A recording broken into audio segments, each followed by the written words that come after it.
Hey guys, this is Star What If. How are you all?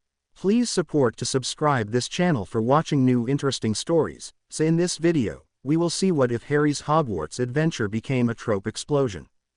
Here is short summary. Harry's school year takes a wild turn as he faces every magical cliché imaginable. Mary Sue's, time-traveling marauders, miraculous resurrections, and more. Chaos and hilarity ensue as the wizarding world becomes a whirlwind of overdone plot twists. But before we start, if you want more stuff like this, then be sure to subscribe and like this video. And if possible, share this video with your friends. Now let's start the story. Harry, gushed Aurelia, throwing her beautiful arms around him. She kissed him on the mouth with her lovely red lips, and Harry nearly fainted again. Oh, Harry, you are the most dashing tragic hero I've ever set eyes on. Make me yours. Harry and Aurelia then went off to find a place to make out in private. They opened an empty closet and heard some startled screams that sounded oddly like Hermione and Snape, and so Harry quickly shut the door and found another closet, this time an empty one. After spending some quality time in the closet for a few hours, Harry and Aurelia finally finished their business and went into the hall. Suddenly, for some unexplainable reason, Harry smashed into Draco. Draco smashed into Harry. Harry fell over, smacking his head on a nearby suit of armor, and lost consciousness. Oh, Harry, Aurelia gasped uselessly. A few moments later, Harry regained consciousness, but something was terribly wrong. He ran a hand over his aching head, but instead of feeling the usual mass of black unruliness, he discovered gelled smoothness. At the same time, Draco felt something odd on his face, and to his horror he found that he was wearing glasses. Several students yelped in surprise at these startling discoveries, for it appeared that Harry and Draco had switched bodies. Aurelia, cried Harry, fair lady, wherever did you go? He then looked over to his left and saw Aurelia passionately Draco, and the anguish was so great that Harry uttered a tortured yell and ran off down the hallway. But suddenly, he felt himself transported, just like that. He landed hard upon the ground, opened his eyes, and saw none other than his parents standing in front of him. It appeared that he had traveled through time. It is I, the tragic Lily Evans. Lily exclaimed, striking a dramatic pose. All I want out of my tragic life is nauseatingly perfect grades and an ideal love life. She sighed dramatically. I hate James Potter so very much. I love Lily so very much, said James with a sigh. I have become absorbed in teen hormonal angst. Gaze upon my angsty. He ripped off his shirt in deep anguish. I still hate James, said Lily. She looked at James, who was still shirtless and was about to remove his pants. But I think we should fall in love anyway. She then grabbed him and started kissing him passionately. Oh, the horror, cried Harry, beginning to twitch. Lily and James' romantic backstory. It's taking over the world. Suddenly, Remus Lupin snuck up behind James and stabbed him with a butcher knife. Lily, it is I who desperately loves you. I feel the same way about you, dear Remus, said Lily, gazing at him adoringly. Sirius shoved Remus out of the way. Lily, I've loved you longer. I love you even better, said Lily. Suddenly, Peter Pettigrew emerged. He took a rope out of his pocket, choked both Remus and Sirius with it, and scooped up Lily in his arms and flew off on a broomstick with her. Lily, you must not believe those fools. I have deeply loved you far more and far longer than anyone else. Lily giggled. You have no idea how long I've been waiting for you to say that, you thing. She and Peter kissed and then flew away to get married. No, cried Harry. He fell over in a faint. An hour later, Harry woke up on his bed in the Gryffindor boys' dormitory. He looked in the mirror and saw that somehow he no longer resembled Draco. He was back to normal, but felt as miserable and tortured as ever. He grabbed his wand and put the Cruciatus curse on himself. Aurelia, hearing Harry's shrieks of pain, rushed into the room, whipped out her wand, and put Harry back to normal. She had such wonderful and amazing powers that she could even stop the unforgivable curses. Harry, massaging his hurt body, looked up at his rescuer. Aurelia, I thought you didn't love me anymore. She smiled her very sweetest and most bewitching smile. I thought that Draco Malfoy was you. Oh Harry, I'm sorry. I never really betrayed you. You're not mad at me, are you? How can anybody be mad at someone as perfect as you? Said Harry. He wrapped himself around her curvy, gorgeous body. Oh, Harry, sighed Aurelia. The two of them passionately kissed, just as they always did, since they never seemed to have anything better to do. The next day Harry was back in his own time and body and made his way to the Great Hall, holding hands with Aurelia the entire time. Hermione was applying brightly colored lipstick to her gorgeous lips, while being watched by a mob of drooling boys, and she smiled and puffed out her chest. Suddenly Professor McGonagall grabbed her purple megaphone and announced, "Everyone, listen to me.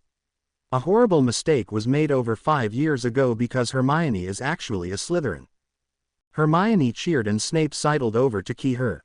"Hermione, my sweet," cried Snape, "I knew we were destined to be together." Neville Longbottom, who had somehow become brave, intelligent, buff, fearless, and outgoing over the summer, raised his hand boldly in the air.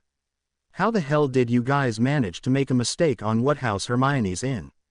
he demanded fiercely. McGonagall shrugged her elderly shoulders.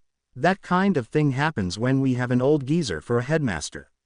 She gestured at Dumbledore, who was snoring with his head in a bowl of chocolate pudding. Meanwhile Hermione put away her lipstick and got up from the Gryffindor table so she could sit at the Slytherin one.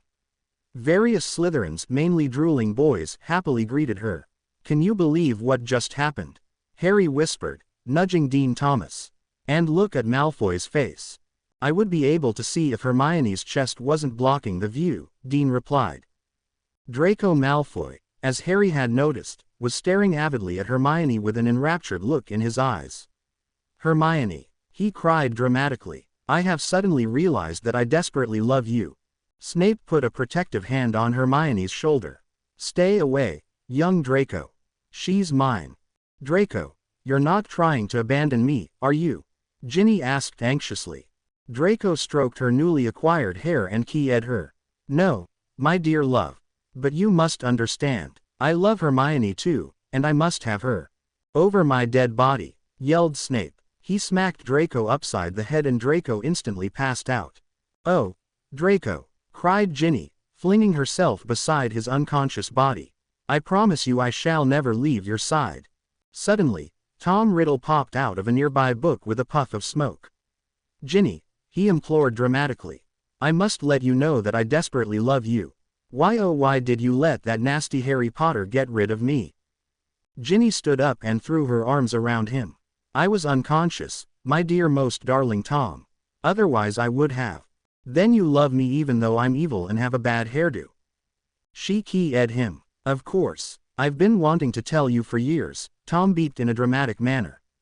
"But for the sake of a plot hole, I never did." He gazed at Ginny adoringly. "By the way, I love the look." He then took her in his arms and whisked her away. A minute later, Draco woke up and looked wildly around him.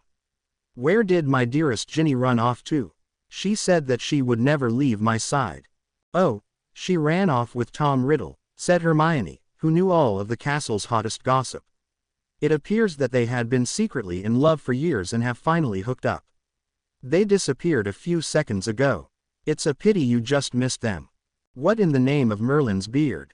cried Draco. "I've been ditched." "Duh," said Hermione. "But I'm Draco Malfoy. Nobody ditches Draco Malfoy." Draco's eyes shimmered with sad, lonely tears and he began to inch towards Hermione. "Hermione, my angel, you are the only one for me now. Lose that creepy teacher and be my soul mate." "I've already told you a million times, I'm taken," said Hermione, cuddling up beside Snape. Snape snarled at Draco. "Now I don't have a messed up love life," Draco complained pathetically. "Well that's too bad for you," said Harry. He grabbed Aurelia and kissed her. Aurelia kissed back. Soon they were in each other's arms, making out so intensely that they couldn't hear Draco's cries of anguish. Draco was so utterly depressed that he now knew exactly how Harry felt and grabbed a knife from off the Slytherin table, ready to perform some angsty self-cutting. "No, Draco," said a voice. "Don't commit this terrible deed." Draco dropped the knife and turned around. "Who said that?" A student who resembled neither a boy nor a girl stepped forward. "Me, Blaise Zabini, your fellow Slytherin." "Me, The one whose gender is a mystery. Oh, yes, Blaise Zabini, said Draco, refreshing his memory. So, what are you exactly? Nobody really knows for sure, not even myself. It replied. That's very, interesting, said Draco. I heard you need a messed up love life, said Blaise. I can help you there. It gave Draco a key on his shiny head and gazed adoringly into his cold gray eyes. I have at last found my soul mate. We were destined to be together, and nothing can split us apart. I feel the same way, said Draco, with a contented sigh. Blaise put its arm around Draco's neck. Make love to me, my Slytherin prince. Draco shook his head. Nah, not here in the Great Hall with all these people around. Come on, I know a great spot where Ginny and I used to go. Draco grabbed its hand and the two of them skipped happily out of the Great Hall. Meanwhile Harry and Aurelia were still completely absorbed in their keying spree, and Hermione and Snape had started a keying spree of their own. Somehow everyone else in the Great Hall was either unaware of everything that was happening, or they had all left, thanks to the conveniently nonsensical plot. Sirius seemed to be the only one in the hall who wasn't part of a keying couple, and he gazed forlornly at Harry and Aurelia. I'm bored, he announced. No one answered. I said, I'm bored, Sirius repeated. Again, no one answered. I am terribly bored, Sirius said yet again. Still no one answered. I think I'll go back behind that veil thing then, Sirius decided mournfully. There's nothing for me to do here and no one will pay any attention to me. He promptly disappeared. 3.5 hours later, Harry finally managed to take his lips off of Aurelia's and looked around the Great Hall. Where in the name of Merlin's trousers did Sirius go? Sirius. He spied Remus wiping tears from his eyes and went over to comfort him.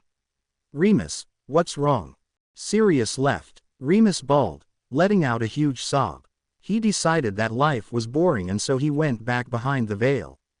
No, Harry cried tragically. He bowed his head and became absorbed in dramatic angst, until a lovely hand touched his finely shaped shoulder. Oh, Harry, breathed Aurelia, fluttering her perfect eyelashes at him. I will make you feel better. She enclosed him in her perfect arms and put her lips onto his own. It appeared that makeout session round 2 had begun. About 7 hours and 12 minutes later, Harry and Aurelia broke apart, as did Snape and Hermione. Harry took in several deep breaths, since all of that keying partially cut off his oxygen intake. But that was a risk you had to take with keying. Just ask the Dementors. Why else is their breathing so rattling and raspy? It's about time you guys have stopped the keying already, said Remus. Think of poor me, not having anybody to key. I could arrange that, said Hermione, throwing her arms around him. Hermione, darling, what are you doing? Snape snarled angrily. Well, I was getting a little tired of you, Severus dear, Hermione replied. Besides, Remus and I have so much more in common. Hermione, get away from that lousy werewolf and go back to keying me, pleaded Snape, but it was too late, for Hermione was already on Remus and passionately keying him. Snape began to sob dramatically and ripped out chunks of his hair. No, he cried, slumping to the ground in a faint. Harry immediately pushed him out the door. Suddenly McGonagall appeared in an attempt to salvage the plot. You all know that you do have to go to class, right? She asked. Aurelia gasped. Oh no, she said in her perfect melodious voice. Now we shall all fail. She threw herself before McGonagall, heaving her most dramatic and heart-touching sobs. McGonagall completely fell under the spell of the Sioux and decided to let everybody skip class for the day. Hermione, did you hear that? Said Harry. We don't have to go to classes. Hermione didn't hear him. She was making out with Remus with such fervor and intensity that she was not aware of anything that was going on around her, and Remus seemed just as absorbed. Harry sighed in irritation. The new Hermione is so different. She cares nothing about class or studying, and she hasn't touched a book in weeks. What's wrong with that? Said a voice. Harry turned around. Ron. Ron blushed and gave a curtsy. Actually, it's Rhonda now, since I'm actually a girl and everything. He, or she, went to Hermione and tapped her on the shoulder. Hermione. She ignored her. Hermione. Ron sighed and screamed in her ear, "Hermione Granger." Hermione gave a startled jump. "What? Who's there?" She turned around and saw Ron. "Oh, Ron, I have something important to tell you." "What is it?" Hermione took a minute to brush out her lustrous hair and then said, "I just found something out from yet another reliable yet unrealistic source. It turns you aren't a girl after all, and we aren't related." Ron looked like his birthday had come early. "Really? This is the greatest day of my life. My masculinity has been restored to me." "Ahem," said Remus in Hermione's direction. "Oh," said Hermione, "I'm so sorry, my werewolf." She leapt on him and they began keying non-stop once more. Ron sighed. "Keying, keying, keying. That's all anybody ever seems to do here." "Well, that's what happens when there's an incredibly thin plot, right, Harry?" "Harry." But Harry did not answer, as he was far too busy passionately keying Aurelia. Ron heaved another dramatic sigh. "I hate being the sidekick." The next morning Harry woke up with Aurelia lying beside him. Her perfect eyelashes fluttered open. "Oh, Harry," she sighed happily. "Oh, Aurelia." Harry keyed her lovely mouth. She keyed him on his angsty yet attractive mouth. He keyed her again. She keyed him again. This went on for quite a while, as usual. About an hour later, the two of them had finished their quality time, and sat down together at the Gryffindor table in the Great Hall. Draco and Blaise skipped in a minute later, their arms around each other's shoulders. Hermione, however, was not sitting at any of the student tables, and Harry wondered where she was. He looked across the room and finally spotted her at the teacher's table, in Remus's lap with her mouth glued to his. Snape was sitting as far away from them as possible, glowering at his goblet of pumpkin juice. Dumbledore stood up rather shakily and announced, "Chocolate." Every student in the hall stared at Dumbledore. "Where?" "Ha," croaked Dumbledore. "That sure got you to pay attention. I have an important announcement to make. In order to make this year at Hogwarts as cliché and predictable as possible, we are going to have a tournament." Gasped the students. "How completely unexpected. Anyone can participate in this tournament despite the lethal hazards," continued Dumbledore. "There will be a competition, and the person who wins the competition will win something." What will they win?" begged the students excitedly. Dumbledore shrugged his aged shoulders. "I dunno. Something, I guess. Sign-up sheets will be located in your house common rooms." And he sat back down. "Oh, Harry," gushed Aurelia, fluttering her perfect eyelashes, "you must compete in the tournament." Harry trembled with apprehension at the thought of competing in another tournament. Surely Voldemort would show up and create another tragic, angsty disaster and fill him with even more misery. "Honestly, Harry, do you really think that Voldemort would be stupid enough to do the same backfiring plan twice?" said Blaise, who was gifted with the ability to read minds. "You have a point," said Harry. "Very well, I'll sign up for the tournament." "What about me?" said Ron. "I want to compete too." Harry laughed. "Ron, you're just my sidekick buddy. You're not nearly special enough to perform any heroic, miraculous deeds." Ron clenched his fists and glared angrily at the floor. "I hate being a sidekick. I hate being a sidekick. I hate being a sidekick." Neville jumped on top of a table and flexed his impressive muscles. "I'm signing up. Nothing can scare me." Various students clapped and cheered, and several simpering girls crowded around him. "Oh Draco, you must compete." "Do it for me," said Blaise, giggling like an excited little schoolgirl. "Anything for you," said Draco, giving it a key on the cheek. "I'd better tell Hermione that I'm going to enter the tournament," Harry announced. He approached the staff table, where Hermione and Remus were spread out right on the tabletop keying wildly and passionately. Harry looked ready to be sick and cleared his throat. Hermione." Beeped Hermione, her mouth still attached to Remus's. Frustrated, Harry attempted to pull the keying couple apart, but Remus glared angrily at him. "Harry, what are you doing? You can't have a part in this relationship.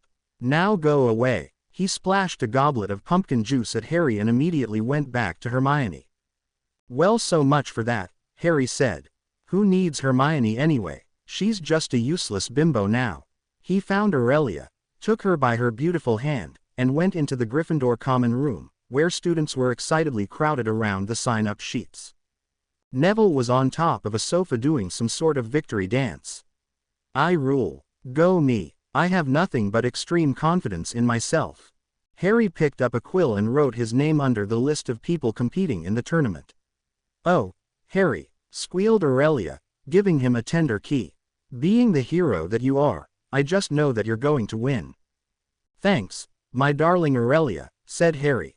You always make me feel famous. Harry, you are famous, Ron pointed out.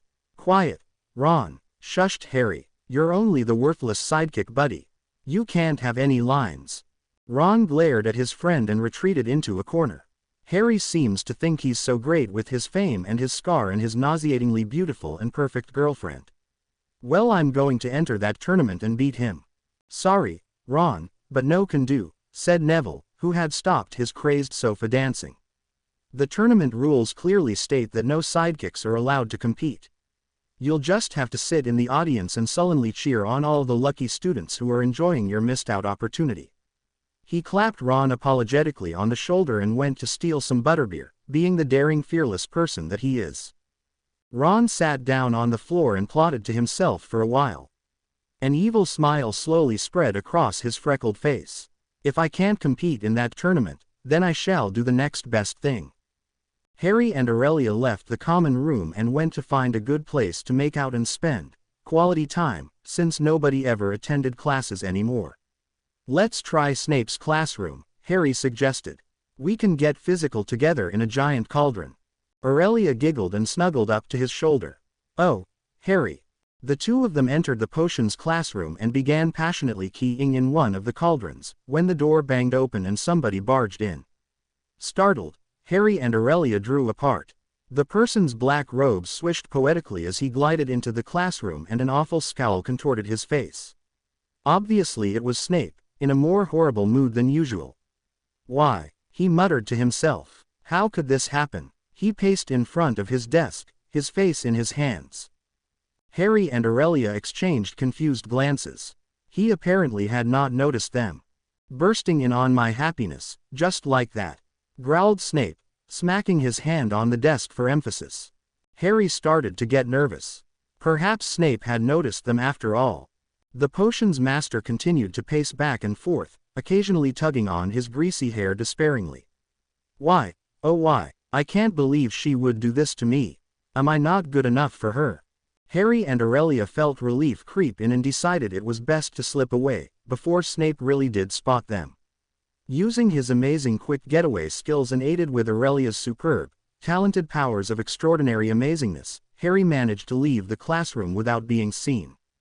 Snape, meanwhile, continued to rant and rave to himself angrily, until Neville Longbottom burst into the classroom unannounced. Having gotten over his fear of him, Neville regularly visited the potions master and even had afternoon tea with him every now and then. Hey, Professor, he proclaimed boldly. Snape gave a startled jump and ceased his ranting. What? Oh, it's only you, Longbottom. Have I come at a bad time? No, no. An idea had suddenly hatched in Snape's devious mind. He took a sheet of parchment out of the pocket of his robes and handed it to Neville. Longbottom, I want you to find Miss Granger and give her this letter. Sure thing, Professor, said Neville enthusiastically. Nothing will stop me. He left the room to bravely and heroically wander about the castle, looking for where Hermione had gone. He soon opened the door of the teacher's lounge and found Remus Lupin crouched in a chair sobbing. Hiya there, Professor. Seen Hermione anywhere? At the sound of Hermione's name, Remus let out a shuddering gasp of deep anguish. What's the matter? Said Neville, flexing his muscles in front of a mirror. He grinned at his reflection. Remus lifted up his tormented, tear-streaked face. Hermione, shish, she's been abducted by the giant squid. He beeped and fresh tears rained down his cheeks. My darling, wonderful Hermione. I'll never see her again. He put his face back in his hands and continued his agonized sobbing. Squid is a delicious beast, said Neville. He skipped away, taking the mirror with him, and went off to do pointless things that are not important, as they have nothing to do with anybody's complicated love life. And complicated love lives were practically the only thing that mattered. The very next day everyone was sitting in the Great Hall for breakfast. Hagrid had gone into a drunken stupor and was fast asleep, Snape was looking ready to kill someone, and Remus was tragically in tears. In fact, he had been crying so much that he had completely soaked the tablecloth and left a massive puddle on the floor. Remus was not the only one whose love life had taken a bad turn, however. What? Cried a tearful voice, choking on a dramatic sob. You can't. Did I hear you correctly? I'm terribly sorry, Blaise, said Draco, patting it on the hand. But you must understand that our relationship is rather difficult with your lack of a gender. Blaise grabbed a tissue and noisily blew its nose. But I thought that didn't matter to you. I'm sorry. Draco's eyes shimmered with sympathetic tears. But why? Blaise bawled. I thought I was everything to you. So did I. But I realized I was wrong. Blaise clung onto Draco's shirt pathetically. No, you can't leave me like this. I know I've broken your heart, but we need to get on with our separate lives now.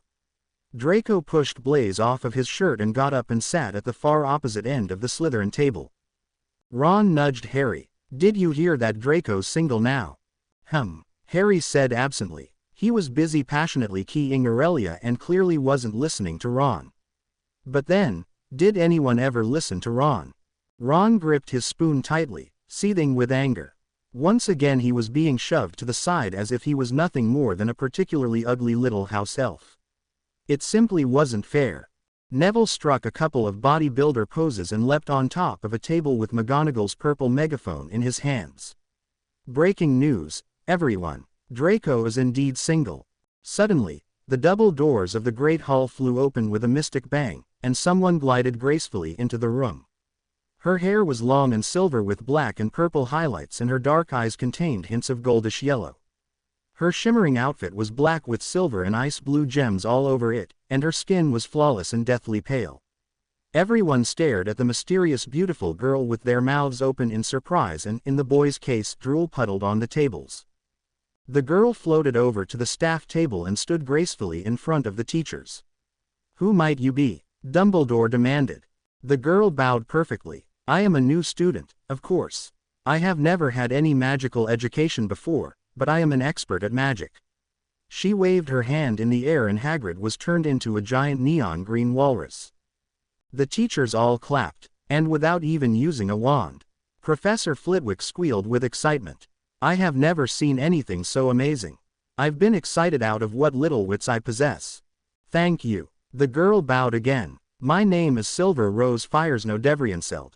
I would like to be sorted now. Nobody knew how on earth Silver Rose knew about the sorting ceremony, but they supposed it was just a part of her remarkable powers.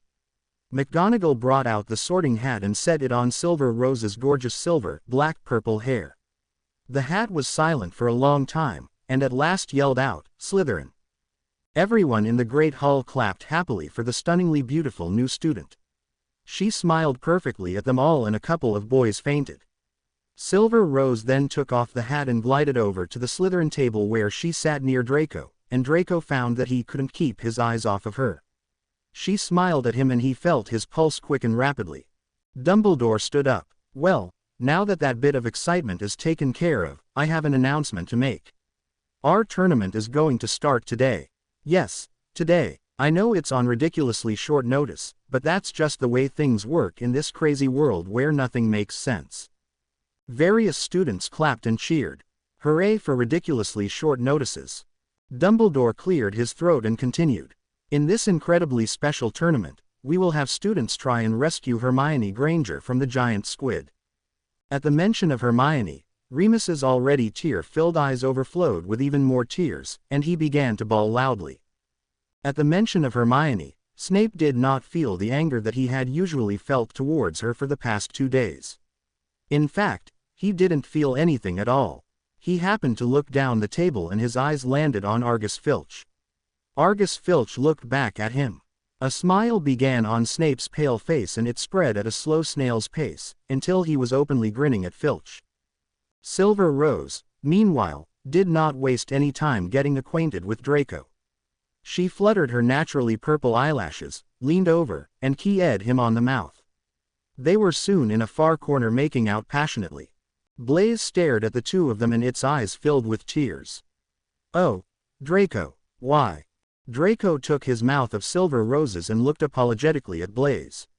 "I'm sorry, but it has to be this way. Silver Rose and I are so happy together. And so are Argus and I," cried Snape, who was happily sitting next to Filch. "Well, Snape sure got over Hermione fast," Ron commented. "What do you think of it, Harry?" "Did you say something, Ron?" said Harry absently. He was staring avidly at Aurelia, marveling at her beauty and his good fortune of ending up with her. Ron smacked Harry on the side of the head. "Hello, pay attention to me for once." "That's nice," muttered Harry, not looking at Ron. "You'll be sorry, Harry," Ron said darkly under his breath. Nobody heard him. Nobody ever did. Dumbledore stood up and called for everyone's attention. "Urgent news. Listen closely, everyone." Every student strained his or her ears and Dumbledore dropped his voice to a solemn whisper. "The tournament is about to start." Every single student and teacher left the castle and headed outside towards the lake where the tournament would take place. A couple of large grayish tentacles could be seen poking up through the water's surface, revealing that the giant squid was apparently ready for the tournament. "I see the squid," Harry said as another tentacle made itself visible, "but where's Hermione?" Remus threw himself dramatically to the ground and sobbed loudly. "She's gone. Gone." Dumbledore stood on top of a platform that had been conjured out of nowhere and clapped his hands for attention. "Welcome everyone, to the tournament." There were loud cheers from the students. "The first and only task is to encounter the giant squid and rescue Miss Granger in some form or fashion." He waved his wand and a stadium suddenly surrounded the lake. "All right, everyone who is competing can go right ahead into the stadium and kick some tentacle beeps." Several students ran towards the stadium excitedly, though Harry and Neville were both the first ones to reach it. Harry eagerly wrenched open the door, expecting to perform great heroic deeds, and gasped at what he saw inside. A ring of bright orange fire danced around the rim of the stadium, flickering menacingly. Bright, eerie eyes peered out from shadows. Thunder boomed and lightning flashed. On a tall pillar of rock stood a mysterious person who threw back its head and laughed. Mawahaha. But most shocking of all was the giant squid. It was confined in strong heavy chains and had been placed in a tank filled with dirty water. It gazed sadly and helplessly at Harry and the others. "What's going on?" Neville cried ferociously. "Is it supposed to be like this?" "I don't think so," said Harry, confused. The laughing figure who stood on the pillar of rock spread out his black cape and swooped down to the ground. "You fools! I have taken the giant squid captive and have seized this tournament." "Ha ha ha!" Harry gasped. Neville gasped. Aurelia gasped. Draco gasped. Silver Rose gasped. Various other students gasped. Even Aunt Petunia stopped peeling potatoes and gasped. The person in the black cape who stood laughing in front of them was none other than Ronald Weasley. "Ron!" Harry cried. "But why? I was sick and tired of being nothing but the ignored sidekick buddy. And since I wasn't allowed to compete in the tournament, I decided to take control of the tournament so that nobody else could compete either. And the best thing is, everything relating to this tournament is now under my command." Ron let out another maniacal laugh. Harry was still confused, however. "Well, if the giant squid doesn't have Hermione, then who does? We're supposed to rescue her, after all." "I have Hermione in my clutches," cackled Ron. He pointed at something that nobody had noticed before. Hermione was tied up with a rope and was magically levitating over a pit of blue molten lava. "Why is the molten lava blue?" Draco wanted to know. Ron laughed yet again in an evil manner. "It is special molten lava that was made with crushed pixies, thus making it 10 times more deadly." Hermione could be heard screaming hysterically. "Help! This lava will be bad for my complexion. It's already starting to make my hair frizzy. I'm dying. I'll save you, Hermione," cried Harry heroically. Aurelia grabbed him and keyed him. "Oh, Harry, you're always such a hero." "You can't stop me," said Ron. "The area surrounding Hermione is an invisible force field of extreme power. The only one who can get past that force field is someone with the blood of Lord Voldemort." "Oh no," Harry beeped. "Now we'll never save Hermione." "Yes we will. shouted a voice. Silver Rose stepped forward, her silver-purple, black hair flowing mysteriously around her shoulders. "What could you possibly do?" said Ron with a sneer. Silver Rose smiled a perfect gorgeous smile. "I am Silver Rose Fires no Devrienselt. I happen to be Voldemort's daughter." Ron gasped in shock. "No, all of my dastardly plans have been foiled." Silver Rose used her amazing flying powers and flew over to Hermione, untied the ropes with her super rope untying strength, and returned Hermione and herself to safety. Meanwhile Ron was pounding his fists on the ground, beeping and crying. "I was so sure that nothing like this would happen. Why, oh why?" "Well, let's get the hell out of here," Neville ordered aggressively. Everyone started to walk towards the door of the stadium, but Ron suddenly blocked their path. "I cannot allow you to escape until I have destroyed every single one of you," he cackled. "Let them go. I'll fight you," said Aurelia, walking towards Ron with her wand in her outstretched hand. Ron smiled. Very well. For the next 15 minutes Ron and Aurelia engaged in an epic battle, though neither of them appeared to gain the upper hand. Growing impatient, Ron pointed his wand at Aurelia, whose protection spells had conveniently worn off just a few seconds ago. Avada Kedavra. There was a flash of green light, and Aurelia hit the ground lifeless.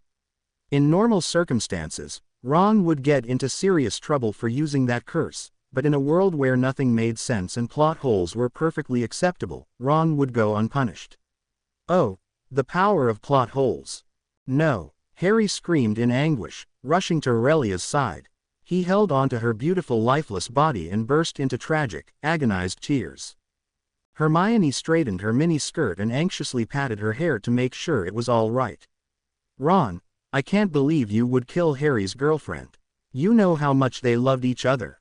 Tears of guilt ran down Ron's freckled cheeks, and his black cape slipped off of his shoulders and slid to the ground. He snapped his fingers and the fire, thunder, lightning, and everything else quickly disappeared.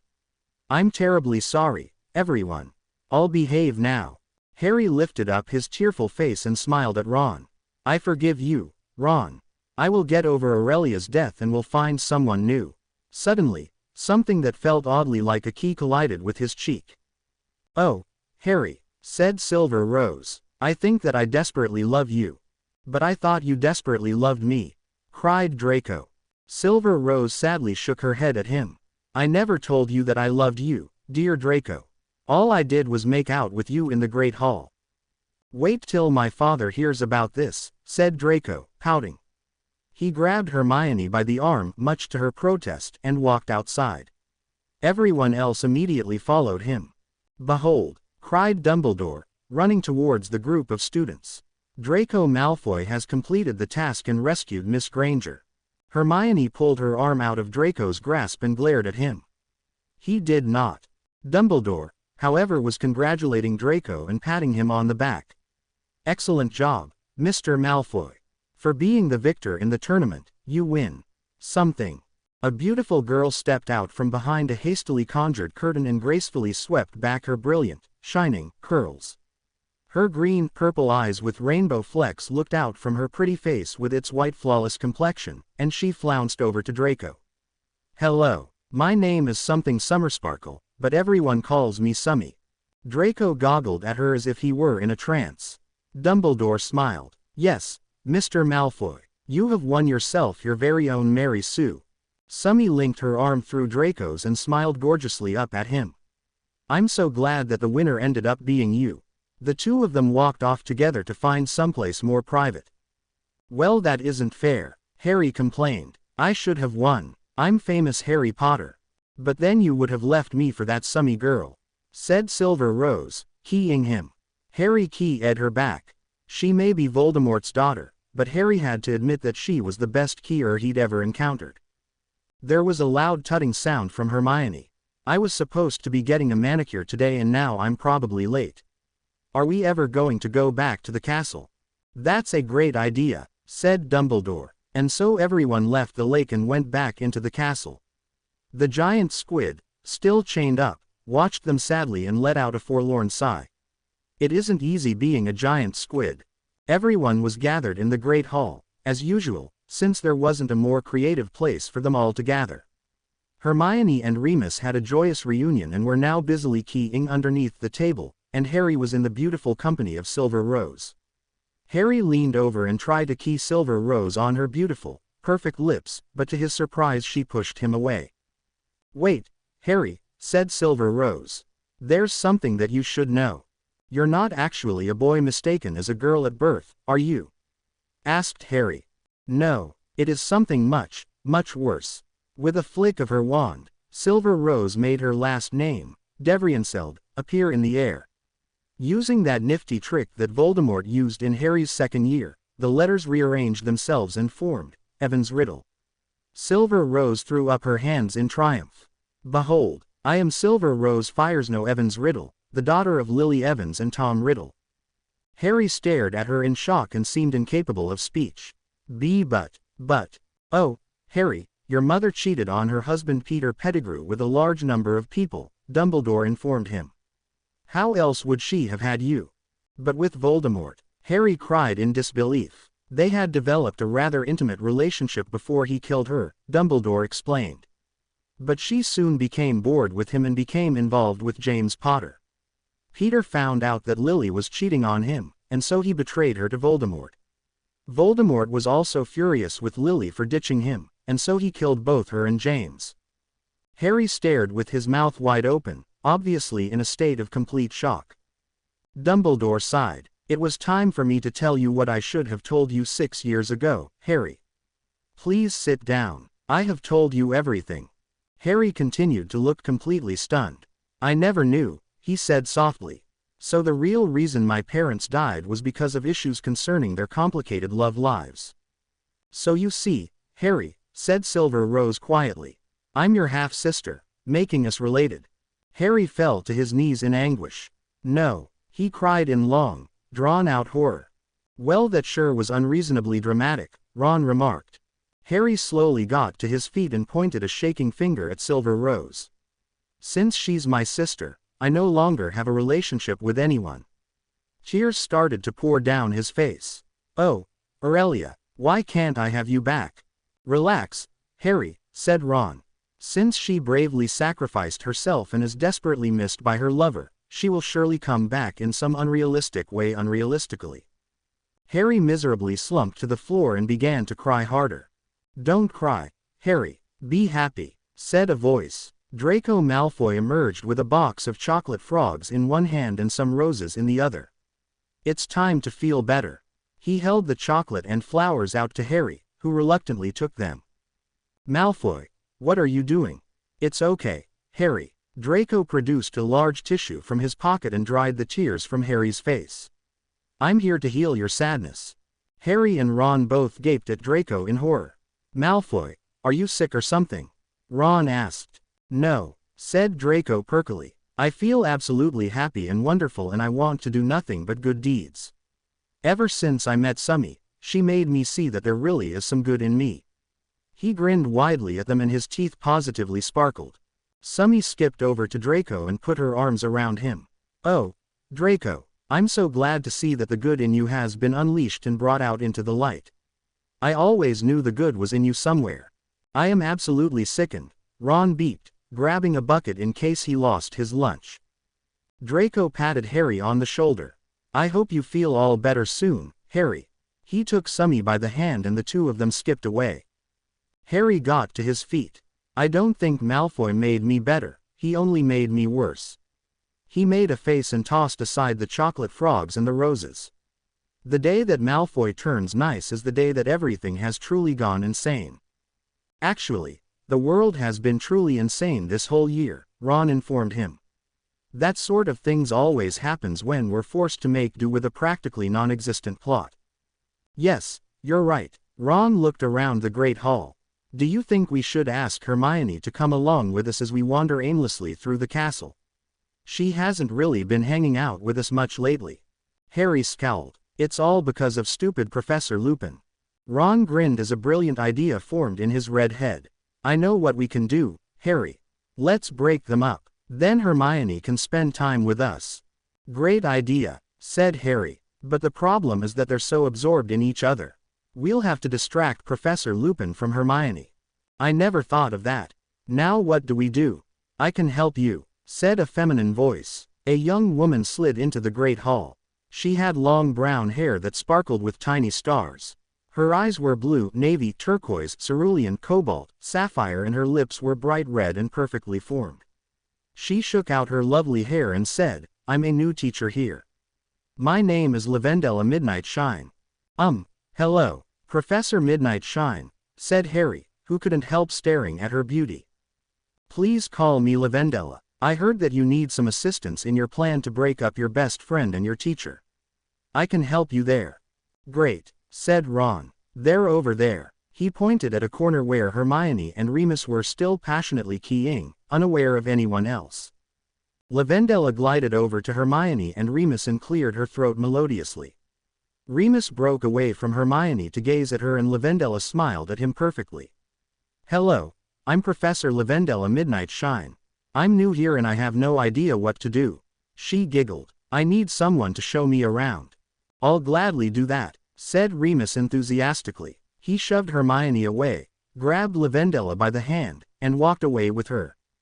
Hermione looked as if she had been slapped in the face. What just happened? Did I just get ditched? She hastily whipped out a mirror and inspected her dazzling appearance. What's wrong with me? Nothing's wrong with you, Hermione, Harry assured her. He just found someone that he decided he wanted more. Hermione clenched her hands into angry fists. How shallow of him. Our relationship is so over. She ran her nail-polished fingers through her straight perfect hair, puffed out her chest, and sighed dramatically. It's okay, Hermione, said Harry. We'll find you a new boyfriend. He looked at her hopefully. This is especially convenient, since I also no longer have a girlfriend. She didn't seem to take the hint, and Harry sighed dramatically. I think I'm the only sane person at the moment, said Ron. He sighed dramatically. Meanwhile, Dudley Dursley was sitting on his living room couch stuffing his face and watching television, when a letter came sailing in through the open window and hit him in the face. Ouchies! Dudley yelped. He opened up the letter, spent several minutes puzzling over the hard words, and saw that it said, Dear Mr. Dudley Dursley, we are pleased to inform you that you are actually indeed a wizard. You never thought it possible, did you? Neither did we. However, we are not lying, and this is not an April Fool's joke, at least we hope. You have been accepted at Durmstrang Institute. Term starts tomorrow morning, since Durmstrang runs on a strange, ridiculous schedule. Have a nice year. Yours sincerely, Professor E. Ville, Headmaster. Dudley fell over in a faint, the letter dropping out of his hand. Dudley Dursley, a wizard. Nobody had ever thought that possible. But apparently it was. Harry, Ron, and Hermione went out into the hallway. Draco and Summy were in each other's arms making out, Remus and Lavendella were in each other's arms making out, and Dumbledore was in nobody's arms making out with himself. So, what do you want to do? Harry asked. Well, since we never go to class, there aren't many options, Ron replied. Hermione adjusted her high-heel shoes and swept a hairbrush through her dazzling hair. Hey, do you two hear anything? Harry and Ron strained their ears. There was suddenly an odd popping noise, and a very tall boy with glasses and a blondish afro appeared in the hall. He had some sort of metal contraption on his head. He removed the contraption and flung it away. Stupid time machine doesn't work. Harry, Ron, and Hermione stared at him. Who are you? Hermione asked. The boy looked at them with a bored, half-asleep expression on his face. Napoleon Dynamite. He looked around at his surroundings. Where am I? Hogwarts School of Witchcraft and Wizardry, Harry replied. Okay. There was a pause. So are you guys like wizards with all the sweet hookups? Neither of them knew how to reply to this. Whoever he was and however he got there, this Napoleon person sure seemed strange. Ron spoke up. Yeah, we're wizards. Napoleon nodded, not at all shocked at the fact that wizards existed. So you guys must be part of the Nessie Alliance. Do you know where Sir Kurt Godfrey is? The trio exchanged confused glances. Sir who? Idiots. Sir Kurt Godfrey of the Nessie Alliance, gosh. What do you think? Napoleon paused to adjust his glasses. So, have you stopped those Japanese scientists or whatever? I can be your non-magical warrior. I know some sweet illegal ninja moves from the government. Hermione inspected her nails. I'm sorry, but we have no idea what you're talking about. That's too bad. Napoleon looked at his watch. Dang, I'm gonna be late for my FFA meeting.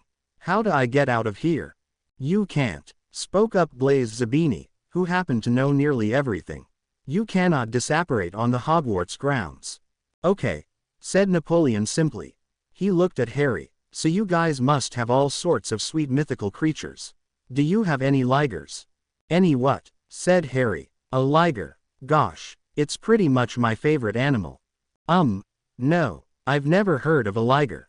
You should ask Hagrid. He's our care of magical creatures teacher. Harry walked Napoleon over to a nearby window and pointed to where Hagrid's hut was located. Just knock on the door, he won't mind. All right, see ya. Napoleon quickly ran off in that odd way that he runs and disappeared outside. Harry, Ron, and Hermione breathed sighs of relief. Who was that weirdo anyway? Ron asked. He said his name was Napoleon Dynamite, Harry reminded him. I wonder how he got here. I don't know, but his fashion sense is absolutely horrible, said Hermione. Who in their mind would wear those moonboots with those glasses? And that afro? She shuddered. I really should lend him some of my hair products. Harry, Ron, and Hermione left the hallway and went into the Gryffindor common room. They weren't entirely sure what on earth they were going to do, but the common room seemed like a good place to go. Ron tapped Harry on the shoulder. You're it. Harry tapped him back. You're it. Ron tapped him again. You're it. Harry tapped him back again. You're it. Stop that, scolded Hermione. I'm trying to concentrate. She held a hand mirror in front of her face and was delicately applying mascara. Without warning, there was a loud thumping sound that sounded like several bodies hitting the ground at once. Harry, Ron, and Hermione jumped in their seats and looked at the source of the sound. In a tangled heap in the fireplace, which thankfully was not lit, was a wizard in white robes with a white staff, a little short man with dark curly hair, a tall man with long hair, and a skinny creature with wide pale eyes and sharp teeth. Everyone in the common room cried out in alarm. Who were these strangers?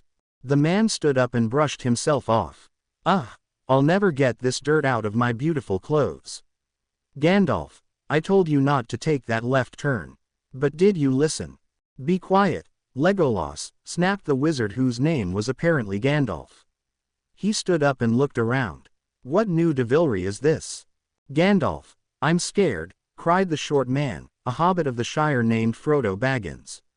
He gazed around with frightened blue eyes. Where are we? Who are all these scary people? Smeagol hates nasty wizardses, growled the creature Gollum, glaring at the Gryffindor students. Curse them all. Legolas swept back his golden hair. We're in a castle, he proudly announced, and we're lost. Thank you for informing us of the obvious, Legolas, said Gandalf bitterly. He looked around the room, wondering why nobody seemed to be reacting. The Gryffindors were actually in a state of complete shock and were unable to do anything besides stare at the four strangers in silence. After about 5 minutes had passed, they gradually came back to their senses. Neville, being bold and heroic, went up to Gandalf. Hello, I'm Neville Longbottom. Who are you? Gandalf introduced himself and his 3 companions. How did you get here? Harry wanted to know. Gandalf scratched his head. I really don't know. Legolas and I got separated from our group, and the next thing I knew I was swirling through a mysterious vortex and ended up here. The same thing happened to Smeagol and I, said Frodo excitedly. Where are we anyway? Hogwarts School of Witchcraft and Wizardry, Colin Creevey replied. Gandalf furrowed his bushy eyebrows and stared at them all oddly. Wizards. I never heard tell of any wizards besides the 5 Astari. The 5 what? Said Hermione. Astari. Is that a makeup company? No, said Gandalf. Never mind. We have to get out of here. You won't be able to leave, said Blaise Zabini, who had obtained the Gryffindor passwords with its mind-reading abilities. You can't just vanish from Hogwarts. Actually, you can't just appear in Hogwarts either. There are so many blatant plot holes in this crazy universe. It ran away, muttering to itself. Was that a boy or a girl? Frodo wanted to know. Gollum latched himself onto Frodo's ankle. Nasty little genderless student. We hates it. This is all very confusing, said Harry. We've got a crazy boy running around outside in search of non-existent mythical creatures, and 4 strange-looking people standing around in our common room. What in the world is happening? I don't know, said Legolas, but all of this confusion is bad for my hair. Hermione leapt to her feet excitedly. Ooh, me too. Really? Legolas inspected his hair. My hair means more to me than life itself. Wow, we have so much in common. Hermione squealed. She then went off on a long description of what shampoo she used and how many times a day she showered and where she bought her clothes and what kind of makeup she used. Hermione, would you go and talk about that girly stuff somewhere else? Ron begged. Okay, come on, Legolas. We can share beauty tips. Hermione dragged Legolas away into a conveniently placed room that stood off to the side. Harry was thinking to himself. You know, I wonder what exactly that crazy Napoleon guy is up to. Napoleon was outside with Hagrid, being shown various creatures. Hagrid pointed at a herd of unicorns that stood in the distance. Sweet, said Napoleon, impressed. Hagrid grinned. Wanna see my hippogriffs? Heck yes I do. Hagrid brought Napoleon over to the hippogriff paddock, where 2 of the creatures stood around devouring small animals. Do the hippogriffs have large talons? Napoleon wanted to know. Yes, said Draco, who happened to be lurking around. He pushed up the sleeve of his robes. Want to see my hippogriff attack Scar? Hey, get out of here, roared Hagrid. He turned on his garden hose and sprayed it at Draco. Draco squealed and ran off. So, said Napoleon, do you have any ligers? Hagrid stared at him. Any what? Ligers. It's like a lion and a tiger mixed. Bred for its skills in magic. No ligers. Napoleon swung his head to the side. Dang. He stood there and said nothing for a few seconds. Well, I guess I should go back to the castle and get started on my friend Pedro's campaign. If he has wizards on his side, then he'll be sure to win. He looked at Hagrid, and then without a single word, he ran off. Vote for Pedro, said a bored voice in the hallway. Vote for Pedro. Vote for who? Said Harry, staring at Napoleon in confusion. Napoleon handed him a green and blue keychain and a flyer that said Vote for Pedro Sanchez on it. For Pedro, of course. Gosh.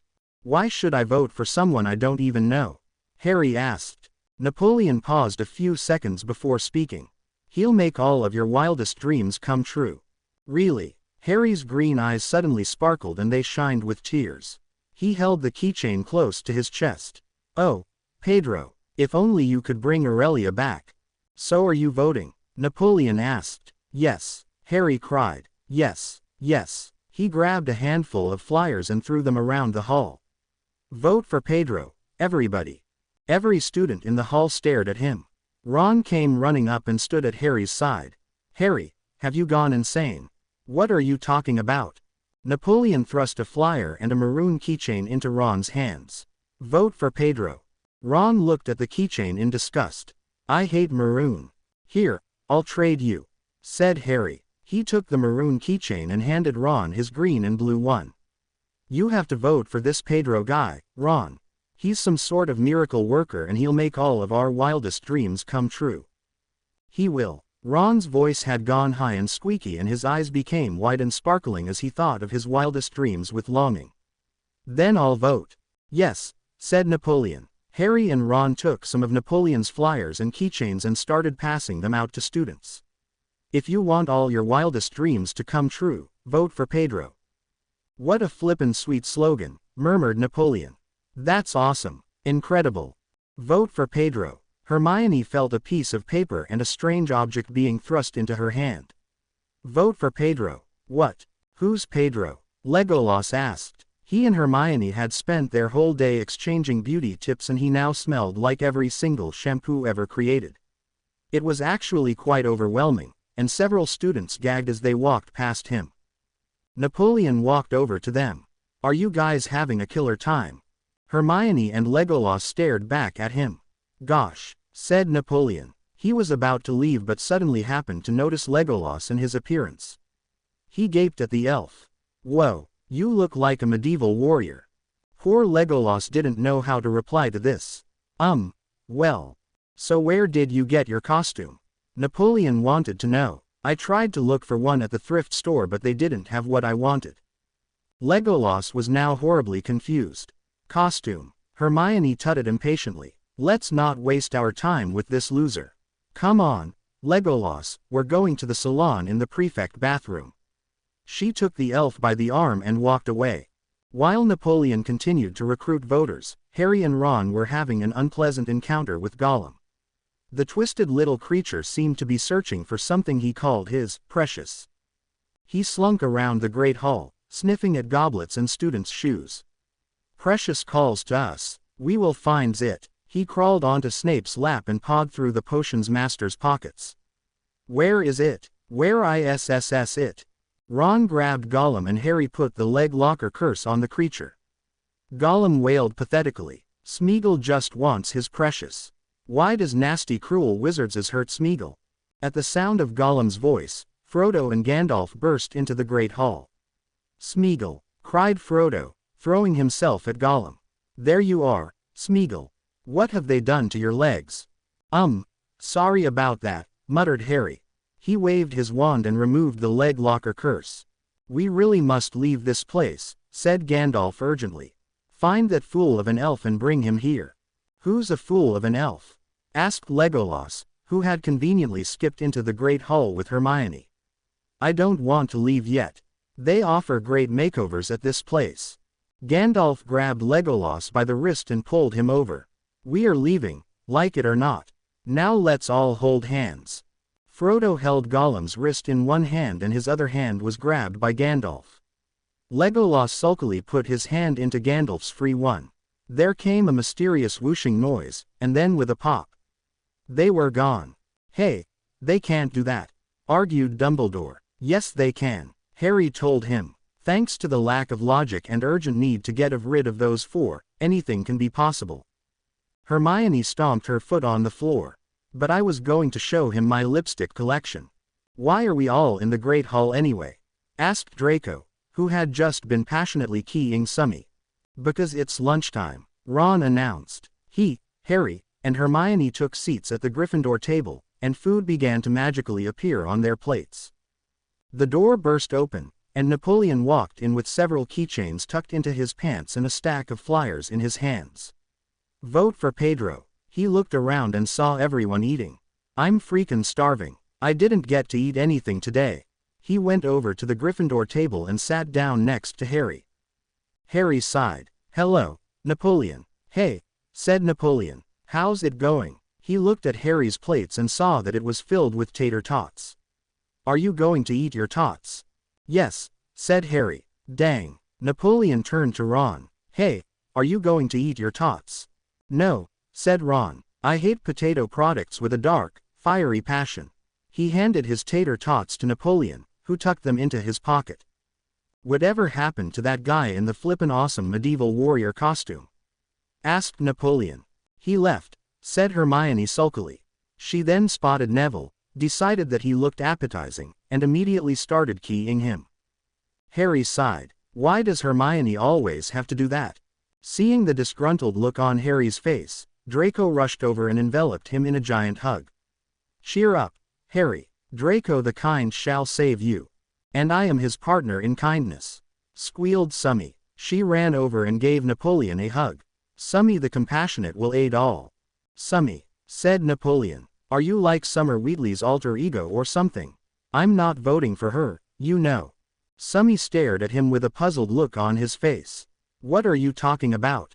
Never mind. Gosh. Speaking of voting, said Harry, is your friend Pedro ever going to make my dreams come true?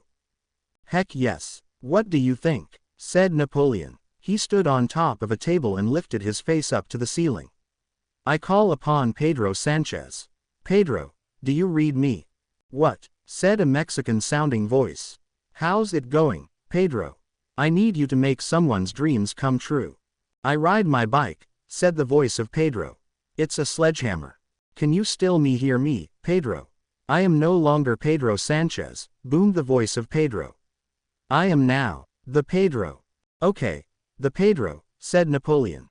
"I need you to help my friend." He grabbed Harry and made him stand next to him on the tabletop. "Now, the Pedro, you have to make his dreams come true or whatever. Just listen to his heart, that's what I do." "Okay," said the Pedro. There was silence for about 5 minutes. Harry shifted around uneasily. The Pedro suddenly spoke again. "He has one wild dream for me to grant. A good dairy cow should have like 4. "What?" said Harry. This Pedro guy seemed like a joke. "So what are you going to do?" "I dunno. Build her a cake or something," said the Pedro. "You can't make Aurelia a cake," yelled Harry. "She's dead. You're supposed to bring her back to life." "Oh, well, why didn't you say so?" "Okay, if you vote for me, I will make all of your wildest dreams come true." There was another several minutes of silence from the Pedro. Suddenly, a light breeze picked up in the great hall, even though they were indoors and all of the windows were tightly shut. There was a blinding flash of pink light, and Aurelia stood beautifully in the middle of the room, looking as alive and well as everyone else. Harry jumped off of the table. "Aurelia!" Aurelia let out a delighted squeal. "Harry! Aurelia! Harry!" Harry ran at top speed and threw himself at Aurelia, who put her arms around him. The two of them began to passionately kiss. "Gross," muttered Napoleon. "You see, Harry," said Ron, "I told you that the beautiful girl who heroically sacrifices herself in the name of good will always return in some bizarre and unrealistic way so that she can go back to kissing the hero." Harry did not reply, being busy making out with Aurelia. "I got to go," Napoleon announced. "I'm supposed to feed Tina, and Grandma will flip out on me if I don't." "Let's go, the Pedro." There was a magical popping sound, and Napoleon and the voice of the Pedro were gone. "Harry," said Ron. Harry didn't answer, as his mouth was still glued to Aurelia's. Ron sighed. "Hermione." Hermione did not answer either, as she had randomly decided to passionately make out with Neville. "This is ridiculous," Ron muttered. He grabbed Harry by the shoulders and wrenched him off of Aurelia. "Ron!" cried Harry. "What in the name of Merlin's mustache are you doing?" "Harry, I know she came back from the dead and everything, but you don't need to spend every second of the day keying her." "Oh, Harry," said Aurelia. "Oh, Aurelia," said Harry. "Oh, please," said Ron. He smacked Harry upside the head. "Give me some attention for a change. Everything is so boring when we don't go to classes or anything. All everyone does is make out with their boyfriend or girlfriend, go to the Great Hall and eat, and then make out with their boyfriend or girlfriend again." "You have a point," said Harry. "Actually, I kind of wish that something interesting would happen." The doors opened and Silver Rose suddenly glided in. "Since I haven't been mentioned for a while, I decided to make an appearance." She smiled at Harry. "How is my favorite half-brother?" "Okay, I guess," muttered Harry. Silver Rose twirled a strand of black hair around her finger. "Everything is so dull. I'm sure my father could liven things up." "No, Silver Rose," yelled Harry. "Not your father. Don't you understand that he's Voldemort and he'll kill us all?" "Yes," said Silver Rose. She smiled a beautiful, dazzling, white smile. "Honestly, Harry, you're so ignorant sometimes. Don't you know that the daughter of Voldemort is supposed to eventually succumb to her father's allegiance?" She snapped her fingers and a swirling black cloud appeared. A pair of long thin legs came out of the cloud, and then a torso and a pair of arms, and finally the head of Lord Voldemort. He was dressed in all black and was covered in a thick black cloak that was pulled up over his head. Silver Rose ran over and hugged him. "Daddy!" Voldemort shoved her away. "Who are you?" "I'm your daughter." Silver Rose fires no Evans riddle. "The daughter of you and Lily Evans. Don't you remember?" Voldemort closed his eyes and searched through his memories. A slow smile spread across his face. "Oh, yeah, Lily Evans. I remember now." He looked at his surroundings. "What am I doing here in Hogwarts?" "I summoned you so you could get rid of the boredom," Silver Rose explained. "Can you do it, Father?" He shrugged. "I dunno." "Hey, wait, is that Harry Potter?" Harry started to shake with fear. "Why yes, I thought so. Come closer, boy," said Voldemort. Harry curled up into a ball, too frightened to move. "I said come closer." Aurelia helped Harry up and walked him over, and Voldemort beckoned deviously. Closer still. Harry took a few steps nearer. That's it. At last Voldemort bent down and peered into Harry's face. Well, well, well. Harry's voice had taken on a terrified, high-pitched tone, sounding even squeakier than a frightened Ron. What are you going to do to me? Voldemort continued to gaze at him. Harry, has anyone ever told you that? Why yes, that you have. Your mother's eyes. Harry stared blankly at him. What? A dreamy look settled over Voldemort's face. They look just like Lily's. Oh, my darling Lily. I might have actually married her if she wasn't already married to Peter Pettigrew. Harry jumped about 3 feet in the air. What, are you crazy? I'm dead serious, Harry. Just imagine, if certain things hadn't happened, you could be my stepson or something. Voldemort grinned widely at Harry. Wouldn't I be a great daddy to you? No way, you tried to kill me several times. Ah yes, I need to explain to you about that. The truth is, you look so much like that awful James who stole my Lily's heart. Every time I saw you I thought it was him. I couldn't control myself and tried to kill you before telling myself it wasn't James. Voldemort's eyes swam with tears.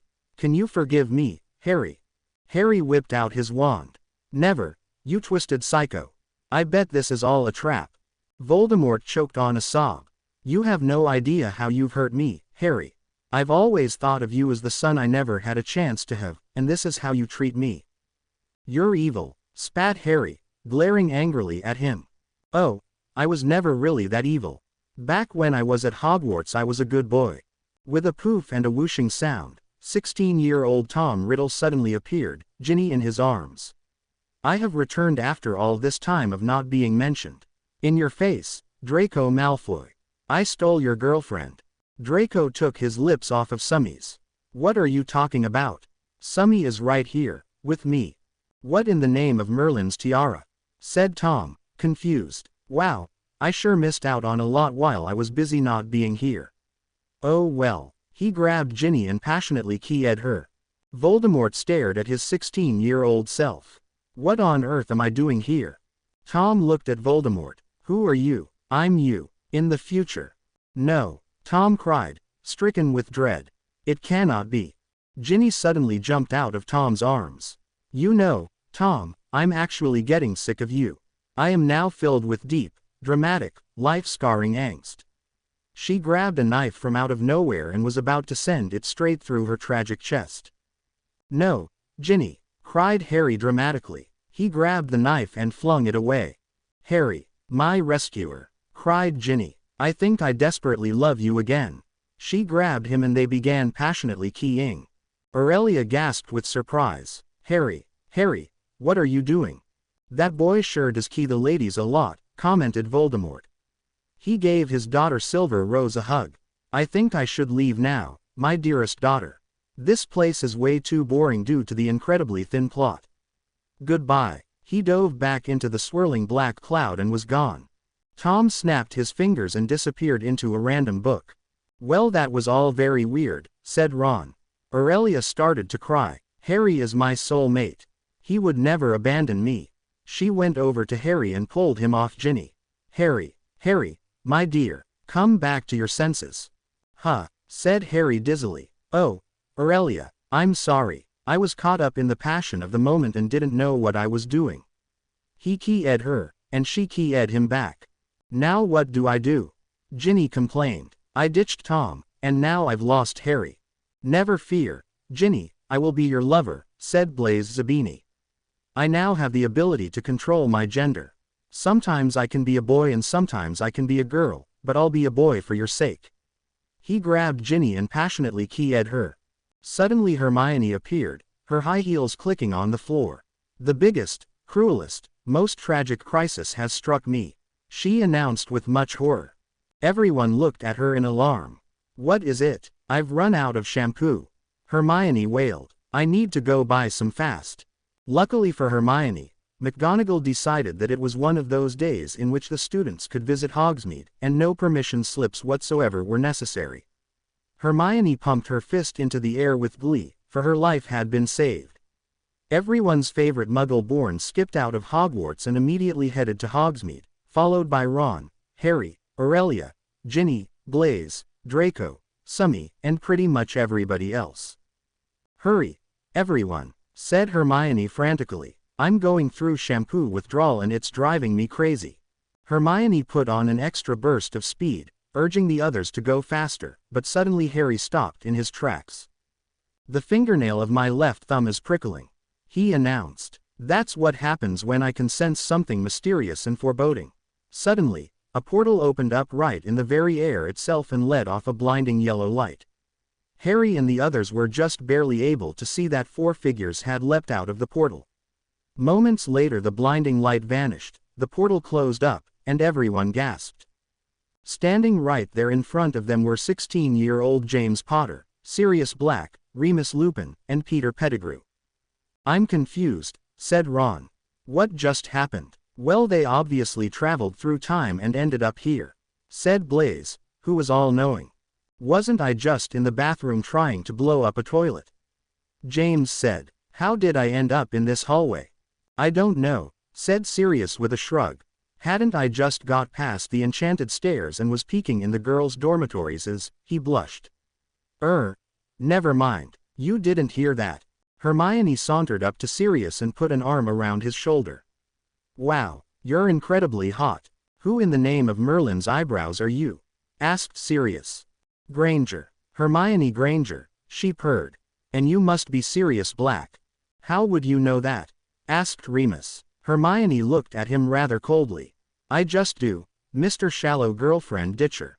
Poor Remus was even more confused than the time he caught Severus Snape actually taking a shower. "What did you just call me? Do I know you or something?" Harry spoke up. "You guys have apparently traveled through time. This is the future." "By the beard of Dumbledore!"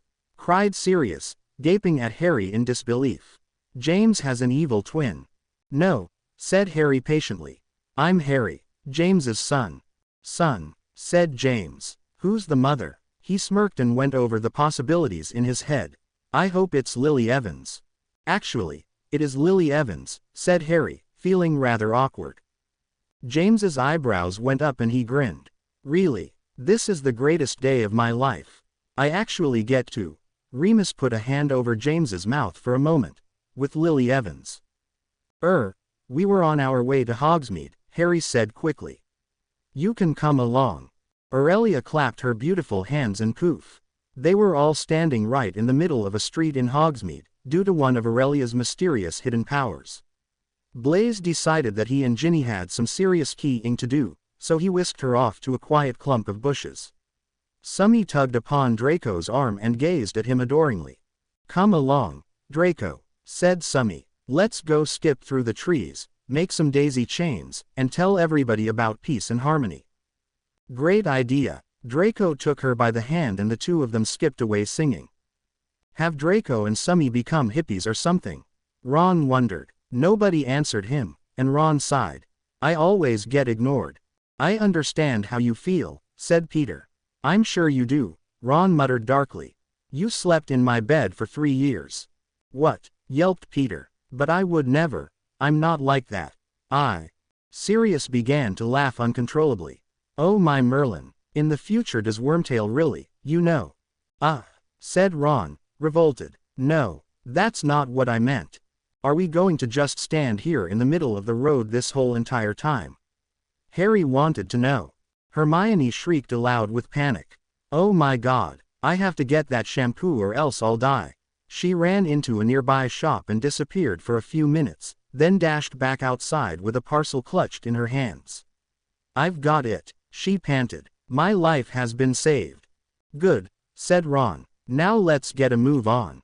They all went to the 3 broomsticks, where they sat at a large table sipping butterbeers. Hermione seemed unable to make up her mind on which marauder she wanted. She would stare at Sirius, then move on to James, then focus her attention on Remus, fluttering her eyelashes all the while. James and Sirius certainly weren't ignoring her, but Remus drank his butterbeer absently and seemed unaware that Hermione was even at the table. Suddenly Hermione squirmed over to Remus, completely invading his personal space, and took a long sip from his butterbeer. You know, I think I've forgiven your future self. You may be shallow in the future, but in the past you were pretty. She leaned in and pressed their lips together. Remus didn't know how to react, so he simply sat there and allowed Hermione to passionately key him. Sirius and James sat up straight in their seats, their faces pale. Lucky. Harry tapped Hermione on the shoulder. Hermione.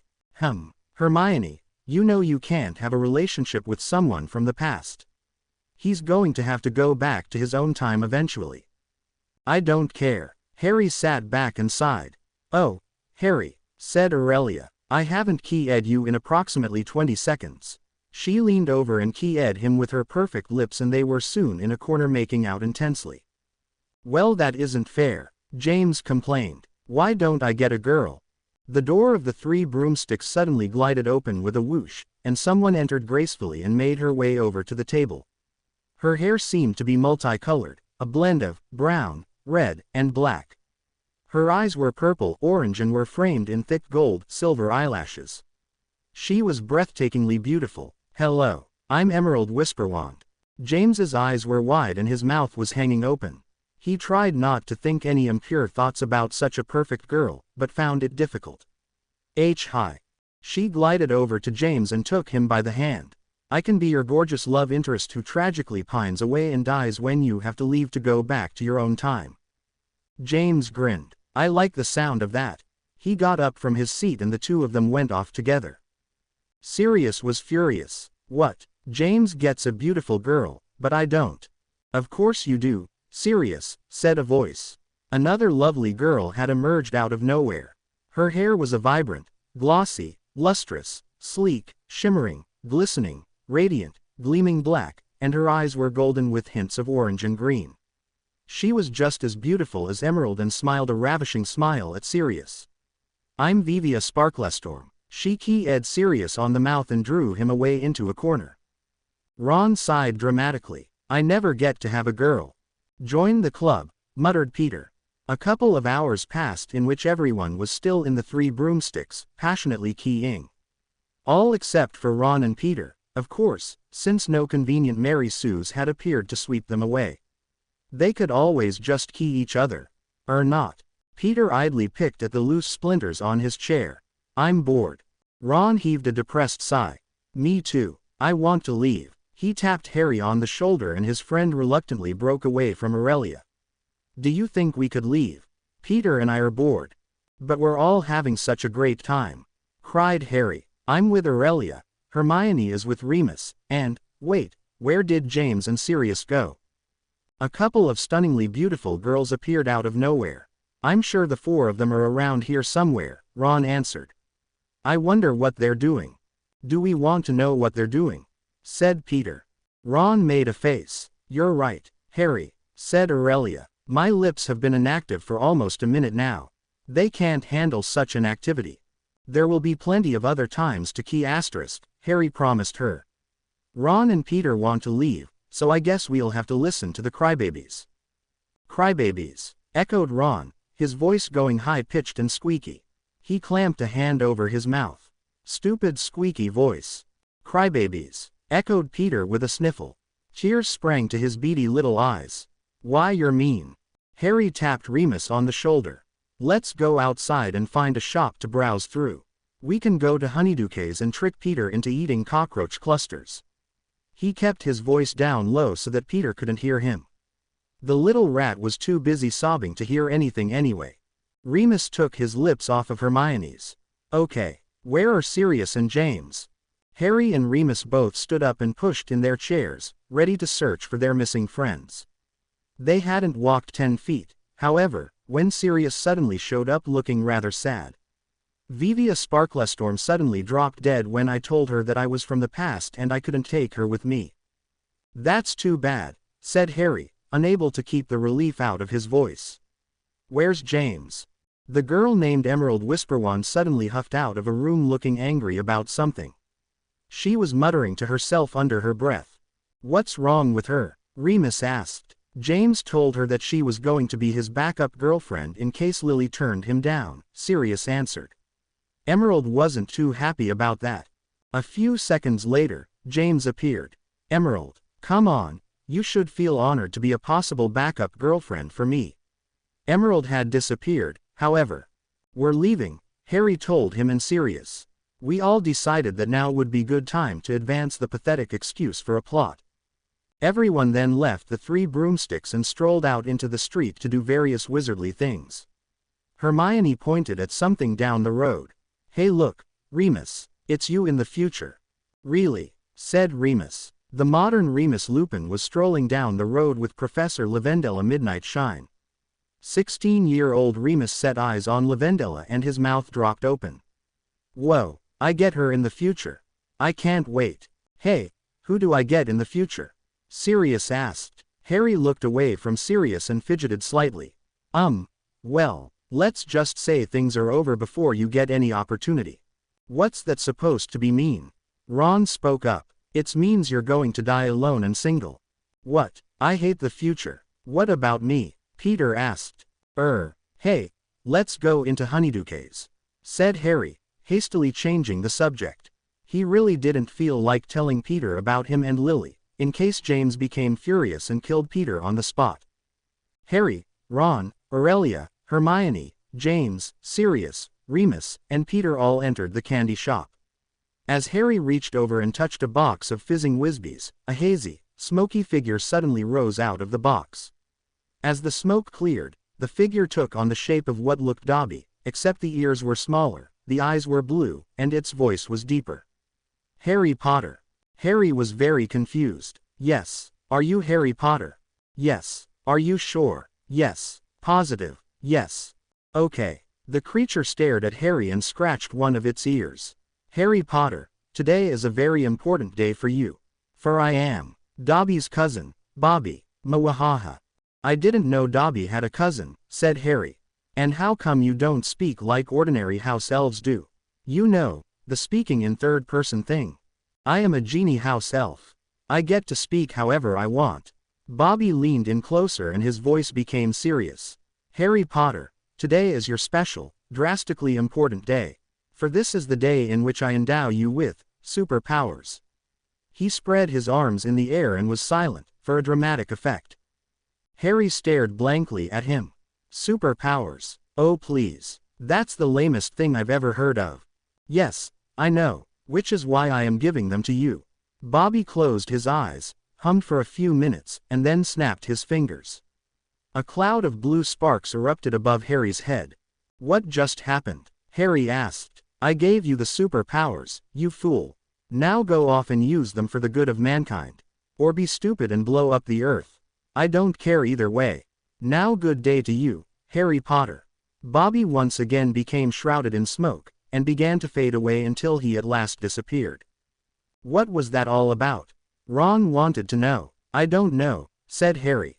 He shrugged his shoulders and bright red laser beams shot out of his shoulder blades, blasting 2 small holes in the wall. Whoa, said Sirius. How did you do that? I was endowed with superpowers. What else can you do? James asked. Harry concentrated for a moment, and suddenly gasped. Oh no, my eyes. He hastily shielded them with a hand. What's the matter, Harry? Ron asked. I have X-ray vision, his friend replied in a shaky voice. But, he shuddered, I accidentally saw Peter. He doesn't wear anything under his pants, and well, you can use your imagination. I never knew that about Wormtail, said Sirius, shooting a look of pure astonishment at his friend. Peter was sitting by himself calmly licking a purple lollipop and had no idea that they were discussing him. What happened to Aurelia and Hermione? Harry asked, suddenly noticing their absence. Read the wall, said Ron, pointing. Harry looked at one of the walls and saw that there was writing on it in dark red blood that said, "The makeup store has been opened. Enemies of the mascara, beware. Signed, Hermione and Aurelia." Couldn't they have just told us or written us a note on a scrap of parchment? Said Harry. No way, Harry, are you crazy? Said Ron. Everything must be as dramatic as possible. Now excuse me for a moment while I nearly choked to death on an every flavor bean. He fell to the floor and frantically clutched his throat, making severe choking and gagging sounds. Oh great, now what do we do? Beeped Harry. Just use your superpowers, Sirius suggested. Great idea. Harry bent over Ron and placed his hands on his friend's throat. His hands glowed bright blue, and Ron's gagging subsided. He got to his feet. I'm alive, alive. He started dancing around the store and various people clapped and cheered. Harry is a hero, shouted a random reporter who had burst into the candy store. He started snapping pictures of Harry as Harry made cheesy poses and flashed tacky smiles. Lucky, said James. I wish I had superpowers. No you don't, Harry assured him. Some superpowers aren't all good. Like the X-ray vision for instance. Would you really like to see exposed sections of Peter that are best left up to the imagination? James shuddered. No, you're right. Harry then started to flap his arms like a chicken, and he felt his feet leave the ground as he soared up into the air. He was flying. I believe in fairies, he yelled. What? Said Ron. Harry blushed. Never mind, I was having a Peter Pan moment. 5 minutes later, Harry decided that he loved his new superpowers and decided to use his amazing hypnosis power on a Honeydukes employee. A silly grin suddenly spread on the employee's face, and his eyes became blank and unfocused. Harry Potter does not have to pay for candy, Harry told him carefully. The employee nodded his head dumbly and repeated what Harry had said in a vague, distant voice. Harry Potter does not have to pay for candy. Overjoyed, Harry browsed through the shop and began stuffing all sorts of candy into his pockets, except for the cockroach clusters of course. Brilliant, Harry, Sirius remarked. I sure wish I had been blessed with such amazing power. Of course, James and I would usually just help ourselves anyway whether we had superpowers or not. Hey, speaking of James, where did he go? He never turns down free candy. It turned out that James was over at the counter flirting with the attractive cashier girl. He ran his fingers through his hair, ruffling it like he always did when he wanted to look his best. So, are you single? The girl looked completely taken aback. I don't know you. Well, you can get to know me. My name is James Potter. James mussed up his hair a bit more. So, how about I take you out to that new cafe down the road? I'm free tomorrow. He grinned at her. So what time do you? Excuse me, said the girl, cutting him off. I never said that I would go anywhere with you. I don't know you, and I don't want to know you. Now go away, or I'll call the authorities. James was unfazed by her behavior. He obviously didn't know a rejection when he heard one. I understand. Now if you change your mind and need to write to me.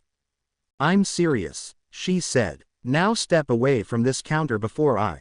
James, there you are. Sirius walked over and clapped his friend on the shoulder. You're missing out. Harry hypnotized one of the employees and he gets all this free candy. Is he with you? The girl behind the counter asked Sirius, pointing at James. Yeah, has he been bothering you? Looking at her, Sirius couldn't help but notice how pretty she was. He walked up to the counter and smiled attractively. You know, I'm single and have kind of been. No, not another one. The girl shrieked. She stormed off and disappeared into a storeroom. What did you do to get her in such a mood? Sirius asked James. I didn't do anything wrong. I'm just too hot for her to handle. Sirius snorted at this and dragged James over to where Harry and the others were. Harry used his spectacular super strength to punch a giant hole in one of the walls. Come on, you guys. I bet I can hypnotize the workers at some of the other shops too. Feeling victorious, he climbed out through the hole and into the street. Couldn't you have just used the door, Harry? Ron asked. Of course not, Ron. I've got superpowers and I have to make good use of them. Harry then used the powers of his mind to move Ron and send him through the hole in the wall. Nice, Harry, said Sirius, eyeing the hole. Reminds me of the time James and I knocked a hole in the wall of the girls' bathroom. Lily was in there at the time, said James with a dreamy look on his face. I'll never forget her shrieks of outrage. Be quiet, James. Sirius shoved James through the hole and went through himself. Remus and Peter soon followed. I wonder what Hermione and Aurelia have been up to, Ron wondered. They can't possibly spend that much at a makeup store, could they? Or could they? Hello, guys, said a voice. Hermione stood across the street with Aurelia standing behind her. Hermione's eyes were heavily made up, making her look like a colorful raccoon, and her lips had so much lipstick on them that it looked as if she had used an entire stick of it. She carried several shopping bags in her arms. Hi Hermione, said Ron. You look, lovely. Oh Harry, cried Aurelia. She threw herself into Harry's arms dramatically. I have something awful to tell you. My parents wrote to me and said that I must go with them on their trip to America. She buried her face in Harry's shoulder, weeping beautifully. But you're coming back, right? Said Harry anxiously. Yes. Aurelia wiped away her perfect tears. Goodbye for now, Harry. She walked down the road, headed for the train station, and disappeared. Well, that was random and unexpected, Peter commented. Where are we going to go now? Sirius asked. Well, we can go to the joke shop over there, said Harry, pointing down the road. See? I can't see. Hermione's beeps are in the way, said Sirius. Not that I mind, of course. The seven of them headed down the road with intentions of entering the joke shop, when Draco and Summy suddenly popped out of a bush and started scattering flower petals everywhere. Love is the answer, they said together. Learn to discover harmony. I really truly think I'm going to be sick, gasped Ron. He ran over to a clump of bushes and heaved up everything he had eaten that day. Draco ran over to him and patted him on the back. It's okay, my brother. Just believe in the peace, and you'll feel better. Ron shrank away from his touch. I'm not your brother. Get away from me. No need for such anger. You must learn to love me.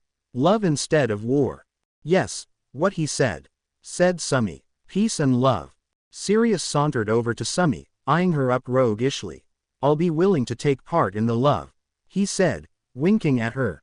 Summy giggled. That's not really what I meant. I don't know. She twirled her beautiful hair around.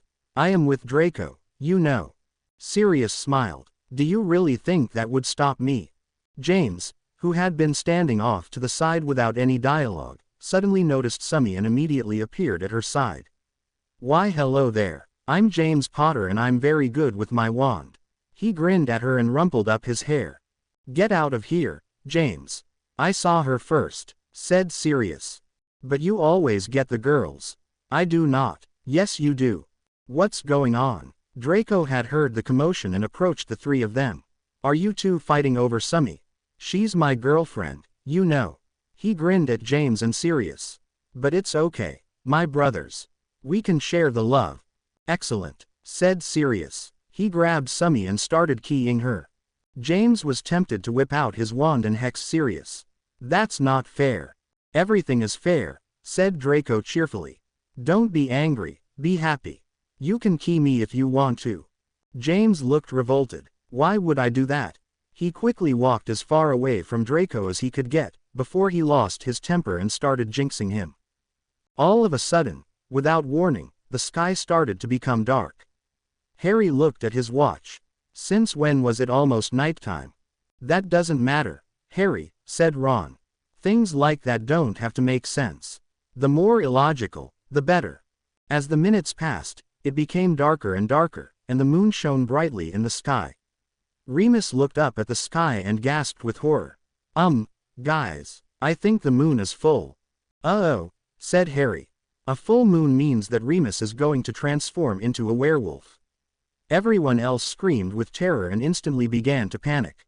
Calm down, everyone, Harry ordered heroically. Panic is bad for my hair, Hermione beeped to herself, patting her sleek, straight, lustrous hair. Moony, can you make it to the Shrieking Shack? Sirius asked. Remus's body was starting to twitch. No, run and hide, everybody, James yelled. Harry and Ron quickly found a tree and scrambled up its branches with lightning speed. Come on, Hermione, Ron yelled. Hurry. Hermione eyed the tree with distaste. I can't climb that thing. I could break a nail. Harry rolled his eyes. What matters more, your life, or your nails? Hermione paused to think this over for a minute. Well, that's a very difficult question. Before she could come up with an answer, Harry and Ron reached down, grabbed her by the arms, and pulled her up onto a tree branch. Hey, watch it, she squealed. You could have mussed my hair. She took a hairbrush out of her pocket and applied it to her gorgeous straight locks. Ron's voice had become shrill, high, and incredibly squeaky. He sounded like a terrified person who had swallowed helium. Harry, he shrieked, trying not to look down at Remus the werewolf. He curled into a frightened ball. As Harry watched Remus and his friends run around in their animal forms, something suddenly occurred to him. Hey, wouldn't adult Remus turn into a werewolf too? Ron started to tremble with fear. But then there would be 2 werewolves. Of course there wouldn't be 2 werewolves, Ron, said Hermione. Adult Remus is right over there. She pointed at the modern adult Remus, who was standing in front of a shop chatting with Lavendella Midnight Shine and a couple of wizards. Well, that doesn't make any sense, said Harry. Of course it does, Hermione replied. Whatever happened to Draco and Summy? Harry wondered, ignoring Hermione's illogical statement. He looked down and saw them frantically running in circles. Our wolf friend will understand peace and friendship soon enough, said Summy. Are you sure? Beeped Draco. No, she replied. Let's run. The 2 of them took off running, but before they could get away Remus came out of nowhere and slashed Summy across the back with his paw, then swiped the side of her face with his other paw. Summy crumpled to the ground. No, Draco cried hysterically and dramatically. He took Summy into his arms, using the super strength that he had just conveniently acquired 5 seconds ago, and ran away to safety. About 15 minutes later, Remus fell to the ground and painfully transformed back to his human state, while James, Sirius, and Peter changed back as well. I'm glad that's over with, said Harry. He jumped out of the tree. Come on, Ron. Ron was completely petrified, with his face frozen in an expression that looked both horror-struck and constipated. His voice was a hoarse little squeak. Oh, okay. He climbed down the tree and stood beside Harry, still shivering. Hermione, are you coming down? Harry called. And put myself in the risk of breaking a nail again, said Hermione. Yeah, right. Harry rolled his eyes. Does anybody have a convenient, illogical item that I could use to get Hermione out of that tree? Poof. Suddenly, a gigantic white hand popped out of nowhere, grabbed Hermione and set her on the ground, then disappeared. Wow, now that was convenient, said Ron, who had gone back to normal and no longer spoke in a high squeaky voice. I think I need a butterbeer really badly, said Remus, who was panting and looked as if he had been in a brawl. I'll buy you one, Moony, said Sirius cheerfully. Come on, James, there might be cute waitresses.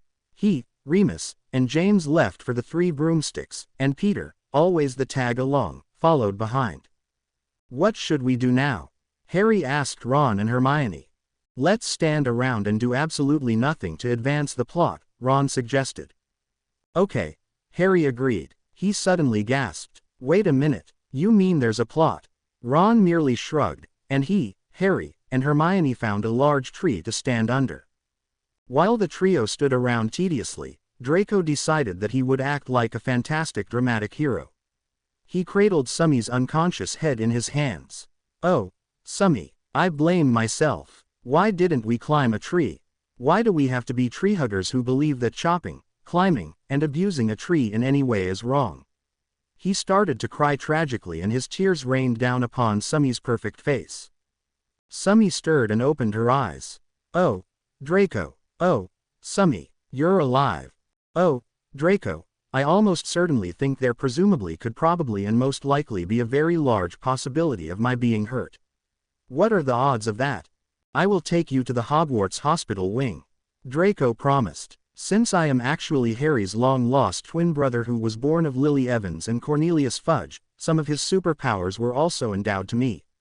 And he picked Summy up in his arms and flew to Hogwarts. The night wore on and it grew later and later. Harry, Ron, and Hermione were still standing under a tree doing nothing. How much longer are we going to stay in Hogsmeade? Ron wondered. Aren't we supposed to be back in school? Oh Ron, school is for losers. Everyone knows that, said Hermione, putting on some eyeliner. This is getting boring and pointless, said Harry. Well, you're boring and pointless, said Hermione matter-of-factly. Harry was bored out of his mind. And his pants were really itchy. He wished he hadn't stood on top of that anthill. He scratched at his pants, hoping to make the itchiness disappear. "What are you doing, Harry?" Ron asked. "My pants are itchy." "How would you know that your pants are itchy? Did they tell you that?" "You're not funny, Ron. My pants aren't the ones who are experiencing itchiness, I'm the one who's experiencing itchiness." "Well, Harry," said Hermione, "if you took off your pants then you wouldn't be itchy anymore." She smiled seductively at him. Harry shuddered. "No way. Suit yourself." Hermione sat down and started to brush her beautiful straight hair. Another 15 minutes passed by, and Harry was more bored than ever. "I wish something at least halfway interesting would happen," he beeped tragically. Suddenly, a hole opened up in the ground and Sirius popped out of it. Adult Sirius, that is, not past Sirius. He waved excitedly. "Hi, Harry." Harry gasped. "Sirius, what are you doing here?" "I came back from beyond the veil again. You should really visit the place, Harry. They've got excellent coffee. Maybe we could all go to lunch there sometime." "What are you talking about, Sirius?" Ron asked. Sirius looked at them all as if they were highly unintelligent. "Don't you know? Beyond the Veil is actually a small, practically unknown restaurant. They've got the best cookies I've ever tasted." "It is." Harry was absolutely astounded. He seemed to learn amazing things every day. "As much as I would like to discuss great restaurants, though, that's not the reason why I'm here," Sirius said. "Harry, I have to tell you something very important." He took a deep, dramatic breath. "Harry, I am your father." "No," Harry cried dramatically. "Yes, it's true," Sirius went on. "And your mother is actually James Potter's long-lost sister, which is why you resemble James so much. And you got your beautiful green eyes from your relative Lily Evans, who is secretly my cousin. Oh yes, and Peter Pettigrew is your grandfather, for I am his son." "How is that possible?" Harry asked, almost too stunned to speak. "Well, when I was your age, Peter was actually about 45 but he disguised himself as a 16-year-old. Pretty clever of him, isn't it?" "No, that's creepy," Harry cried. "Why have I been lied to all these years? Why didn't anyone ever tell me?" "Well, to tell the truth, Harry, it would be dangerous if you knew who your real parents are," Sirius explained. "It said in a prophecy made 4.7 billion years ago that if you knew that you were the son of Sirius Black and James Potter's long-lost sister, then horrible things would happen to the Half-Blood Prince." "The Half-Blood Prince?" Harry was confused. "Who's that?" "No one knows for sure, but he's very mysterious." "I think you should leave, Sirius," Ron advised him. "Your 16-year-old self, along with 16-year-old James and Remus and 45-year-old Peter have come back from the past. If your past self meets your future self, it will cause a paradox and everybody will fall into a black hole and die." "So," said Sirius, "I'm staying here. As much I love the food at Beyond the Veil, I'm not going to spend all my time at a restaurant. I've got a life, you know." Harry sat down on a decaying tree stump. "I wonder who the Half-Blood Prince is." Suddenly, thunder boomed and lightning flashed overhead, bats swooped menacingly in the air, and foreboding music started to play in the background. Luna Lovegood stood at the top of a dark and mysterious tower and shouted out, "Behold! I am the Half-Blood Prince." The thunder and lightning ceased and was replaced with the chirping of crickets. Luna tried again. "Behold, I am the Half-Blood Prince." "Hey, what happened to my thunder and lightning?" "You're the Half-Blood Prince," cried Harry. "How can that be? You're not even a half-blood. And you're a girl. You can't be a prince." Luna heaved a depressed sigh. "So you've seen through my little ruse." "You're right, Harry, I'm not the Half-Blood Prince." She took off her head, revealing the head of Voldemort underneath. "I am Lord Voldemort, and I just want you to understand me." He started to sob. "That's simply pathetic," said Ron. "I know," wailed Voldemort. "Harry, listen to me. I want to adopt you.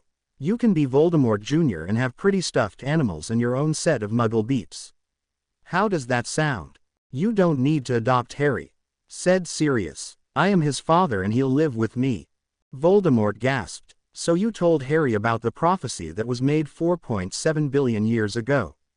Sirius nodded. "So you'd better leave, or I'll do something drastic that I'm too lazy to be specific about because the element of surprise is always the best element.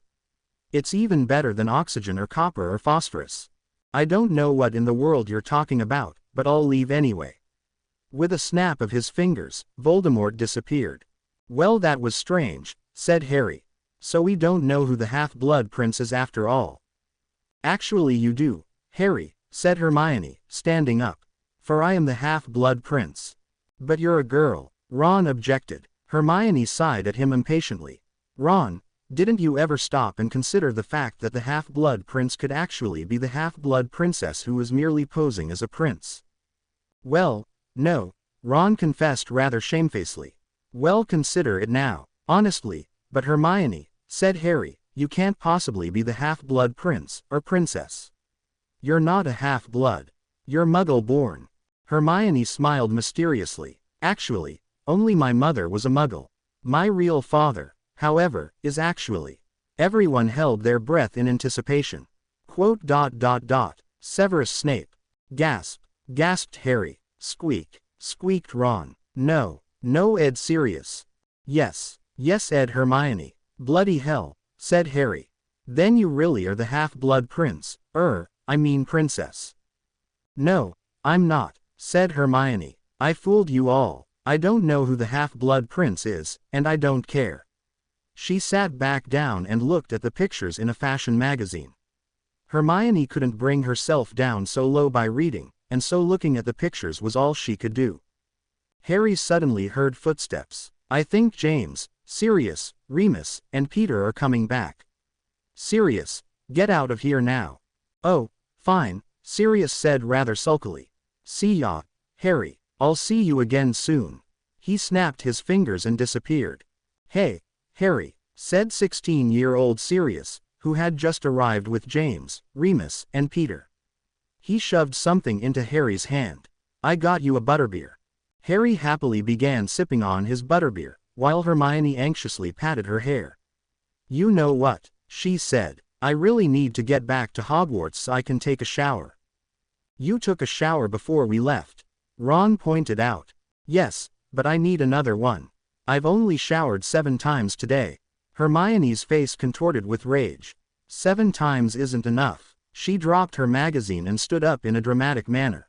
Hermione," said Harry in a panicky voice. "Are you okay?" Hermione glared at him. "No, I'm angry, and you won't like me when I'm angry." She started to turn green and sprouted huge muscles. "Oh no," shrieked Ron in a girly voice. "It's Hulk, Hermione. We have to defeat her," said Remus. "What do we do?" I've got silver bullets," announced Dolores Jane Umbridge, who had escaped from the centaurs in the Forbidden Forest and was taking a nighttime stroll through Hogsmeade. "How would a bunch of silver bullets stop Hermione?" Harry asked. Umbridge shrugged. "I honestly don't know." She then caught sight of Remus. "Merlin's beard, it's a half-breed. I'm going to annihilate you, you fiendish half-breed." She brandished her silver bullets menacingly. Shaking with fear, Remus hid behind Hermione's chest, which turned out to be a bad idea since Hermione was still green, muscular, and angry. She grabbed Remus and flung him several feet. Harry suddenly got an idea that would get rid of Umbridge. "Hey, Umbridge, have you ever heard of the Half-Blood Prince? Since he's a half-blood, then that means he's a half-breed, so you'd better go terminate him." "Marvelous idea." Umbridge took her silver bullets and ran off. Harry breathed a sigh of relief. "I'm sure glad she's gone." "But what about Hulk, Hermione?" squeaked Peter, who was hiding behind James. "There's only one thing we can do," said Harry. "We have to pour makeup remover all over her. It's the one thing that Hermione hates and fears, and it will diminish her." "Great idea," said James. "But where do we get the makeup remover?" "It's a good thing I've got some in my pocket," said Remus. He pulled out a giant bottle of makeup remover and handed it to Harry. "Okay, I'm not even going to ask why in the world Moony has got makeup remover with him," said Sirius. "I don't want to know." "What are you implying?" demanded Remus. "Quiet," shushed Harry. "We have to defeat her, and fast." As Hulk Hermione paced back and forth, trampling small plants and ranting to herself about how badly she needed to shower, Harry snuck up on her. He uncapped the bottle of makeup remover, and after being given the signal from Ron, he splashed the stuff all over Hulk Hermione. No, she screamed, her muscles shrinking and her skin turning less green. Not my makeup. Don't wash it off. She started to writhe in anguish. I can't live without my makeup. By this time she was back to normal, even though her hair was a bit mussed and her clothes were in shreds. What happened? You turned into a big green monster and destroyed some innocent plants, Ron explained. He tenderly patted a clump of crushed and wilted leaves. I'm so sorry. I'll never let her hurt you again. Ron said, Sirius, staring at him as if fearing for his sanity. Are you talking to plants? Well, so what if I am? Said Ron defensively. I enjoy talking to plants and I'm proud of it. Don't you dare lower my self-esteem. Well, now would be a good idea to get back to the castle, said Harry. He put Hermione in a convenient wagon that had popped out of nowhere, and they all left Hogsmeade and went back to the castle. The next day Harry, Ron, Hermione, Sirius, James, Remus, and Peter all went into the Great Hall, where Dumbledore was sleeping, McGonagall was passionately keying Hagrid, and Snape was giving Filch an engagement ring. Everyone seemed to be incredibly happy except for Draco. He sat sorrowfully at the Slytherin table with his head in his hands and Harry approached him. What's the matter, Draco? Draco lifted up his sad and pathetic head. It's Summy. She was injured very seriously and is in the hospital. I'll never see her again. Relax, said Ron, who had followed Harry like a bright orange shadow. The injured girl always gets miraculously healed and goes back to keying her lover. Draco excitedly leapt to his feet. I suddenly feel happy now. He jumped on top of the table and started disco dancing, and soon everyone in the Great Hall crowded around him chanting, Go Draco! I'm the best dancer ever, said Draco, flashing a sparkly white grin. Suddenly the doors opened with a loud bang. What is the meaning of this? Did somebody just say that he's the best dancer ever? Lord Voldemort strode into the Great Hall, defying all the logical rules of getting into the castle. Yes, said Draco, raising his hand. Voldemort pointed his wand at Draco. But I'm supposed to be the best dancer ever. I challenge you to a dancing competition. The winner gets to adopt Harry. Voldemort, you idiot, yelled Harry. Stop trying to adopt me. I'm not related to you. Voldemort smiled mysteriously. Oh, but you are. I am the other parent of Sirius Black, making me your grandfather, Harry. The entire Great Hall was filled with an eerie silence. Harry finally broke it. What? He sputtered in disbelief. You can't be. You're a man. I know. But I'll have you know that I wasn't always a man. Long ago, I was Tominda Marvelita Riddle, wife of Peter Pettigrew and proud mother of Sirius Black. But when Peter divorced me and married Lily Evans, Sirius' secret cousin, I was so heartbroken that I couldn't bear to be a woman anymore. Harry was more stunned than ever before. My family is even more screwed up than I thought. Ahem, said Draco. I thought we were going to have a dancing competition. Oh yes, that's right. Voldemort snapped his fingers and was suddenly clothed in pinstriped purple bell-bottoms and a bright green half-opened shirt. He jumped on top of the Ravenclaw table. I will be the impartial judge, announced Neville. He flexed his muscles and sat down in an official-looking chair. Draco goes first. Let the dancing begin. Some disco music struck up out of nowhere and Draco started to dance, while squealing girls swarmed around to gaze at him adoringly. I bet he's dancing for me, squealed one of the girls. No, he's dancing for me, shrieked another girl. The first girl shoved the second one. Me. The second girl punched the first one. Me. Soon the two of them were on the ground viciously beating each other up. Professor Flitwick, who was standing nearby, somehow got dragged into the brawl against his will and was squeaking, Help! Help me, I'm getting mauled by a pair of psychotic girls. Sirius laughed. Check it out. Flitwick is getting beat up by girls. Hey, getting beat up by girls doesn't make you pathetic, muttered Peter, who had secretly been mauled by a 3-year-old girl about 15 years ago. I've got to get a picture of this, said Sirius. He spotted Colin Creevey and yanked the camera out of the boy's hands. You can't take that, Colin argued. My daddy's a milkman and he'll get you with his all-powerful milk bottles. Sure, said Sirius, shaking his head. Move over, Moony, I've got to get a good shot.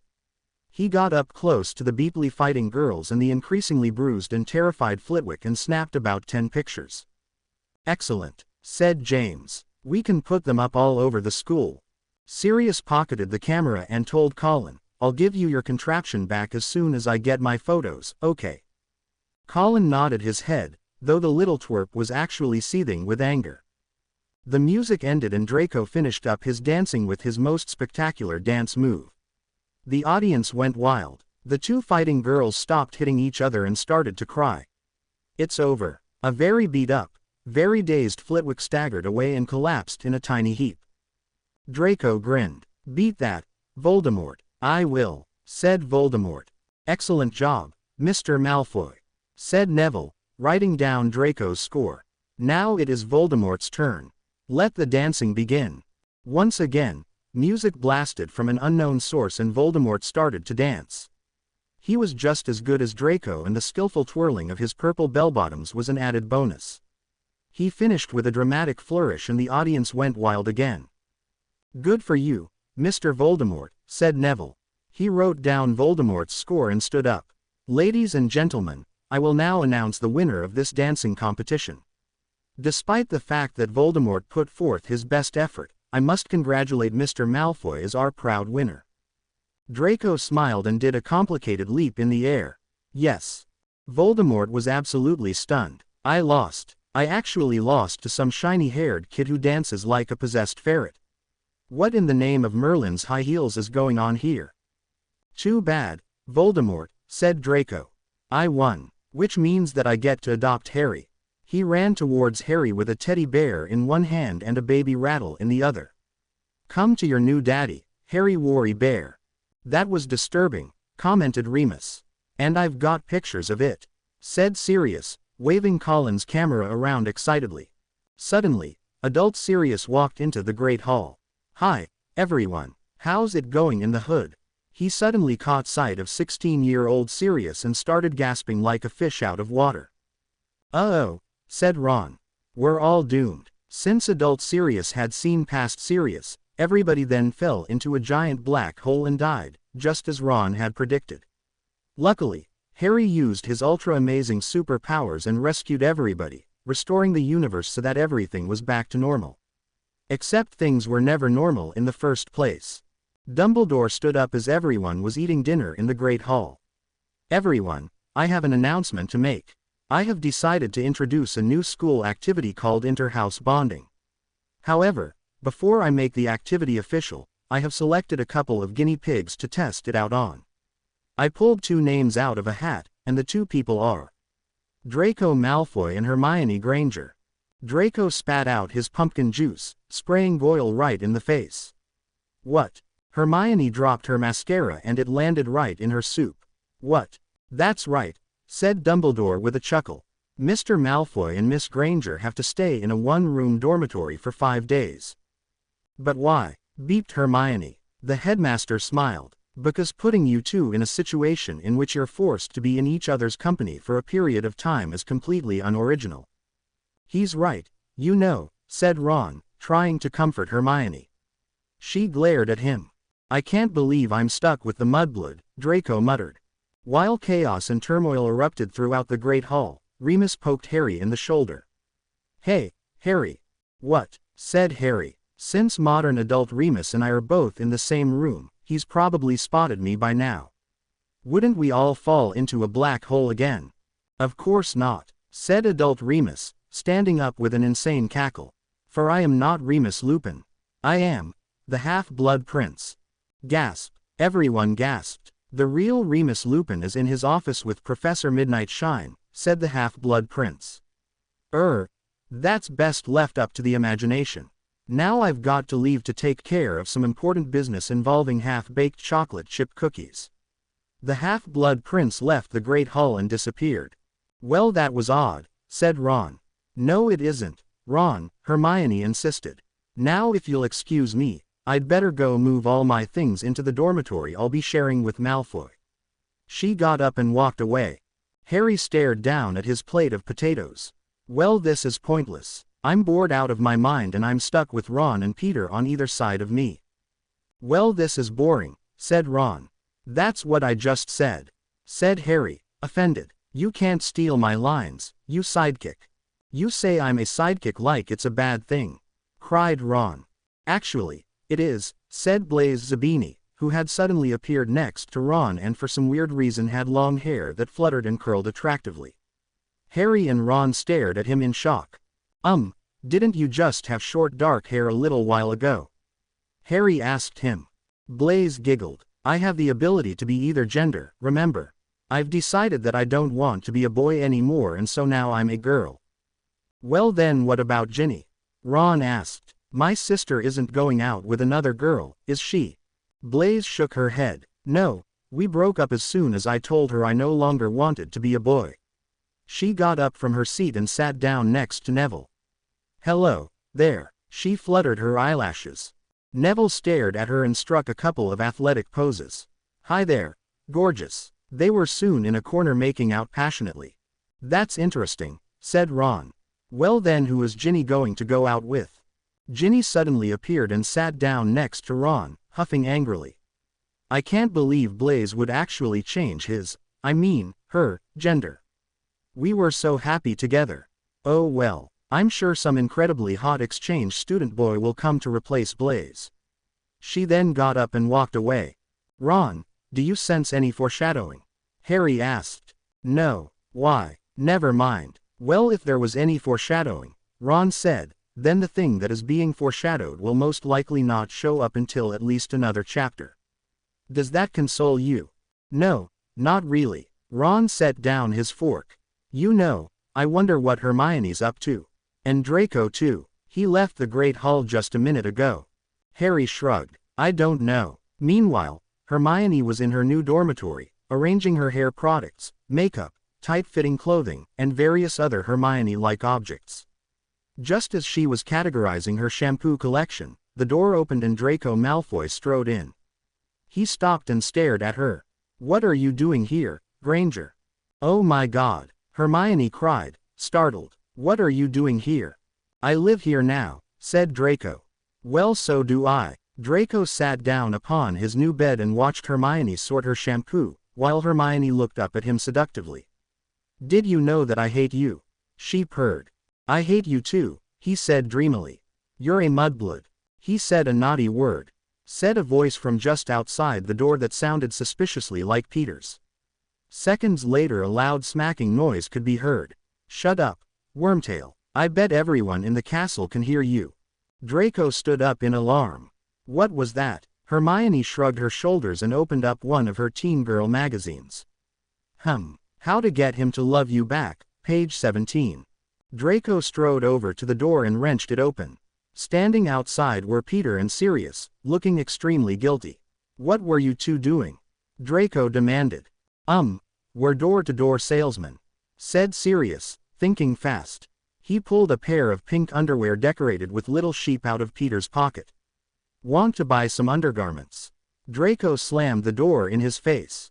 As soon as Draco disappeared, Sirius suddenly burst into a fit of laughter. He seemed to be trying to say something, but was unable to talk through all the laughing. As he tried to speak, he would point at Peter, and then point at the underwear, and then start laughing harder than ever. Peter got the message. I'll take those back, thank you very much, he said, snatching the pink underpants out of Sirius' grasp. About a minute later Sirius managed to regain the ability of speech, though he hadn't stopped giggling. Peter, I can't believe. He paused to laugh. You would actually. He laughed again, own a pair of. At this point, he was unable to speak any further and collapsed on the ground, laughing his head off. Peter's face was bright red. I can explain. He grabbed Sirius by the arm and dragged his hysterical friend down the hallway. Next time he passed by St. Mungo's he would have to tell them about Sirius. The next morning James and Sirius woke up before everyone else. Sirius reached over and poked Harry, who was sleeping in the bed next to him. Psst, Harry. Harry turned over on his side and continued to sleep. I feel lonely, said James. Not to mention bored, Sirius added. What time is it? James looked at Remus. Watch. 5:24. What? Said Sirius. Since when do we get up early? This time period is making us crazy. He tried to shake Peter awake. Hey Wormtail, buddy, wake up. Peter beeped something about being chased by his grandmother's hose and continued to sleep deeply. James ran his fingers through his hair, which was messy as usual. I'm bored. Padfoot, I say we do something that will rouse the attention of the whole castle. Then we'll never be neglected again. Great idea, Prongs. Sirius sat deep in thought and soon a wicked grin spread across his face. You know, it would be pretty funny if we... He leaned over and whispered something in James's ear. You've got to be kidding me, he said. Come on, it will funny. Disturbing, but funny. Fine, fine, said James. We'd better get out and do it quick. About half an hour later, Sirius and James sat side by side in uncomfortable wooden chairs in Dumbledore's office. The headmaster stared at them and glared, then slammed his fist on the table. What do you two have to say for yourselves? Huh, speak up. His face turned reddish-purple and his hands shook with rage. Since when did Dumbledore blatantly act out of character? James whispered to Sirius. His friend shrugged. Dumbledore pounded his fist on the table again, putting a crack in the surface of it. I can't believe you two delinquents would go streaking naked across the Quidditch field. Professor Sprout nearly had a heart attack. He was panting heavily, like a bull about to charge. Sorry, Professor, said Sirius. Sorry. All you can say is sorry. Dumbledore leaned in closer and Sirius feared that he was about to be strangled. I can't believe you. Suddenly, the headmaster started gasping strangely, and he fell over in a heap. James stood up. What happened to him? He probably busted an artery or something, Sirius suggested. I've never seen anybody with such anger problems before. Well, let's get out of here before his phoenix heals him or something. The two of them quietly slipped out of the room and then broke into a sprint as they rushed back to the Gryffindor common room. Harry stared at them with his mouth open once they explained what had happened. You ran across the Quidditch field with no clothes on just so you would get some attention. Sirius nodded his head. That's right, and we're not even getting punished for it. I wish I had thought of that. Neville declared ferociously. Oh well, I'll save it for next year. James headed for the door. Come on, let's go to the Great Hall. We're probably celebrities by now. He, Sirius, Harry, Remus, Ron, and Peter entered the Great Hall and sat down at the Gryffindor table. That was brilliant, said a Hufflepuff boy, looking at James and Sirius in awe. Where did you get the courage to do it? Asked a Ravenclaw boy. A crowd of girls flooded the Great Hall and started squealing and snapping photos. Oh, Sirius, you're our hero, they declared fangirlishly. We've decided to start the Sirius Black Fan Club. Fan Club, said Sirius, completely awestruck. Well, okay. We love you, Sirius. The girls chorused. We're going to stalk your every move 24 hours a day now. We've even posted magical surveillance cameras in your dormitory and the bathroom stall you always use. Sirius looked disturbed. How do you know what bathroom stall I use? This is creepy, isn't it, Prongs? James, however, was very irritated. Sirius Black Fan Club. Why don't I have a fan club? Sirius wasn't the only person who streaked across the Quidditch field. Everyone ignored him, however. Poor James. Sirius, meanwhile, was being chased around the Great Hall by his fan club, who seemed determined to capture him and rip his shirt off. Come back here, Sirius, shrieked the girls. Let us idolize you. Get these girls away from me, cried poor Sirius. I wish some sort of distraction would suddenly occur. Suddenly, as if on cue, the doors of the Great Hall opened and a boy walked in. He was no ordinary boy, however. It was obvious by the way several girls fainted right in their seats. He was simply perfect. His hair was slightly wavy and was brown, red, black, and was arranged perfectly on his head. His eyes were a bright blue, green, brown, and his smile could cause hearts to stop. He walked over to the staff table, catching the eyes of all the female teachers. He's so wonderful, sighed Professor McGonagall. He's my soul mate. I have foreseen it, said Professor Trelawney, her heart fluttering wildly. Hello, the boy said in a melodious voice.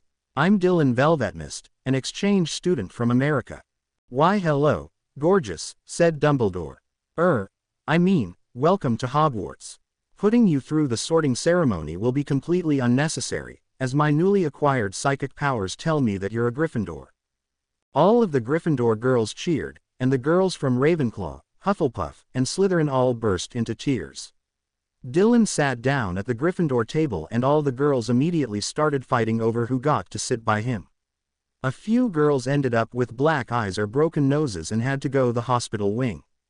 The rest of them crowded around Dylan wherever they could find space, which included on top of the table and on each other's laps. Let's form the Dylan Velvetmist fan club, said a girl. The others all squealed in agreement. Hello, said Dylan in his attractive voice that sent shivers throughout the girls. I'm Dylan Velvetmist and I'm a Quidditch champion, a top marks student, a fashion model, and an ideal boyfriend. He smiled his ravishing smile. This is sickening, muttered Harry. You've got that right, said Sirius. He's going to steal my fan club. I thought you hated your fan club and had just gotten done vowing that you would capture them all and feed them to the giant squid, Remus pointed out. Oh yes, that's right. Ginny was sitting next to Dylan and squealed with delight. It's the incredibly hot exchange boy who will replace Blaze. I knew he would come. I love your hair, Dylan said to Ginny, stroking her hair. Is it natural or did you dye it? It's natural, Ginny lied. I love natural s. He leaned over and keyed her. Every other girl in the Great Hall shot Ginny a death glare, and a few ran off to the bathrooms to cry. Dylan and Ginny were soon in a corner making out passionately, and the Dylan Velvetmist fan club burst into tears. Now that our Dylan has been taken, there's only one thing we can do, they said menacingly. Uh-oh, I don't like the sound of that, said Sirius. You'd better hide, Padfoot, said James. The former Dylan Velvetmist fan club squealed loudly. We're going to have to go back to being the Sirius Black fan club. No, Sirius screamed. He ran out of the Great Hall and was pursued by his crazed fan club for the rest of the day. A couple of days later, things were going the way they had always been going. Sirius continued to be chased around by his fan club, Blaze continued to change her gender, Dylan sent half the female population to the hospital wing due to fainting spells, and Peter was ignored. Just as things were pretty much predictable, something shocking had to happen, and that shocking thing involved Hermione Granger and Draco Malfoy. That morning, the two of them walked into the Great Hall hand in hand.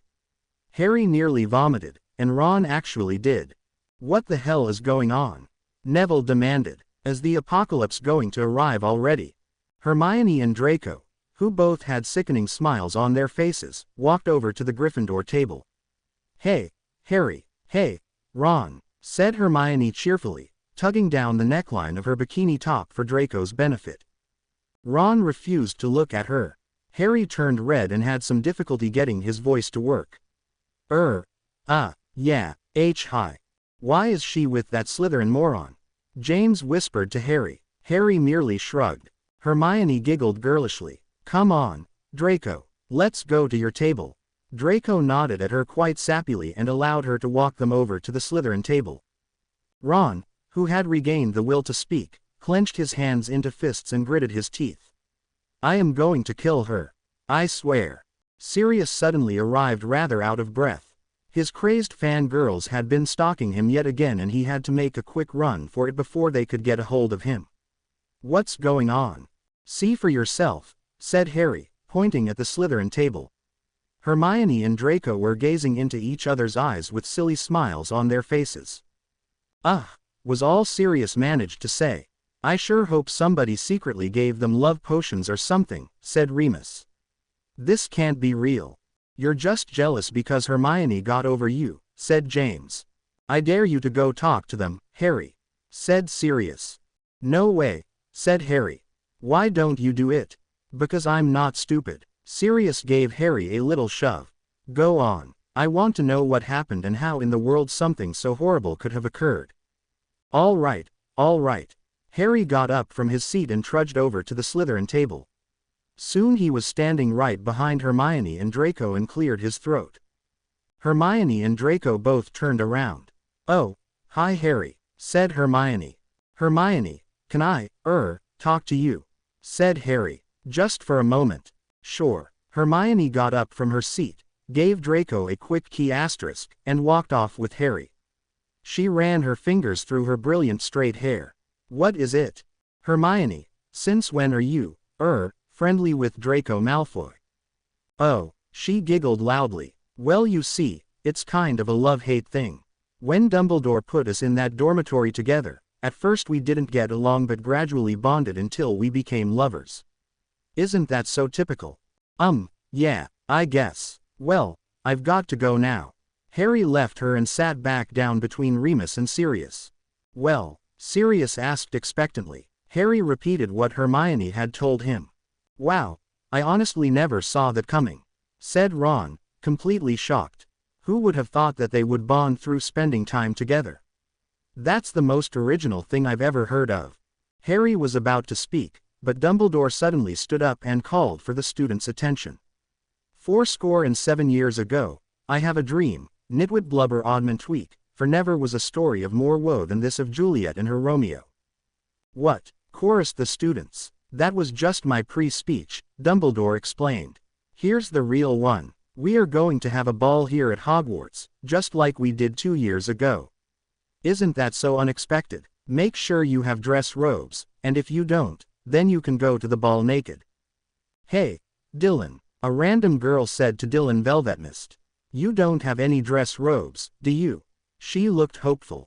Actually I do, Dylan replied. Damn it. The girl put her head in her hands and started to cry. So who are you guys taking to the ball?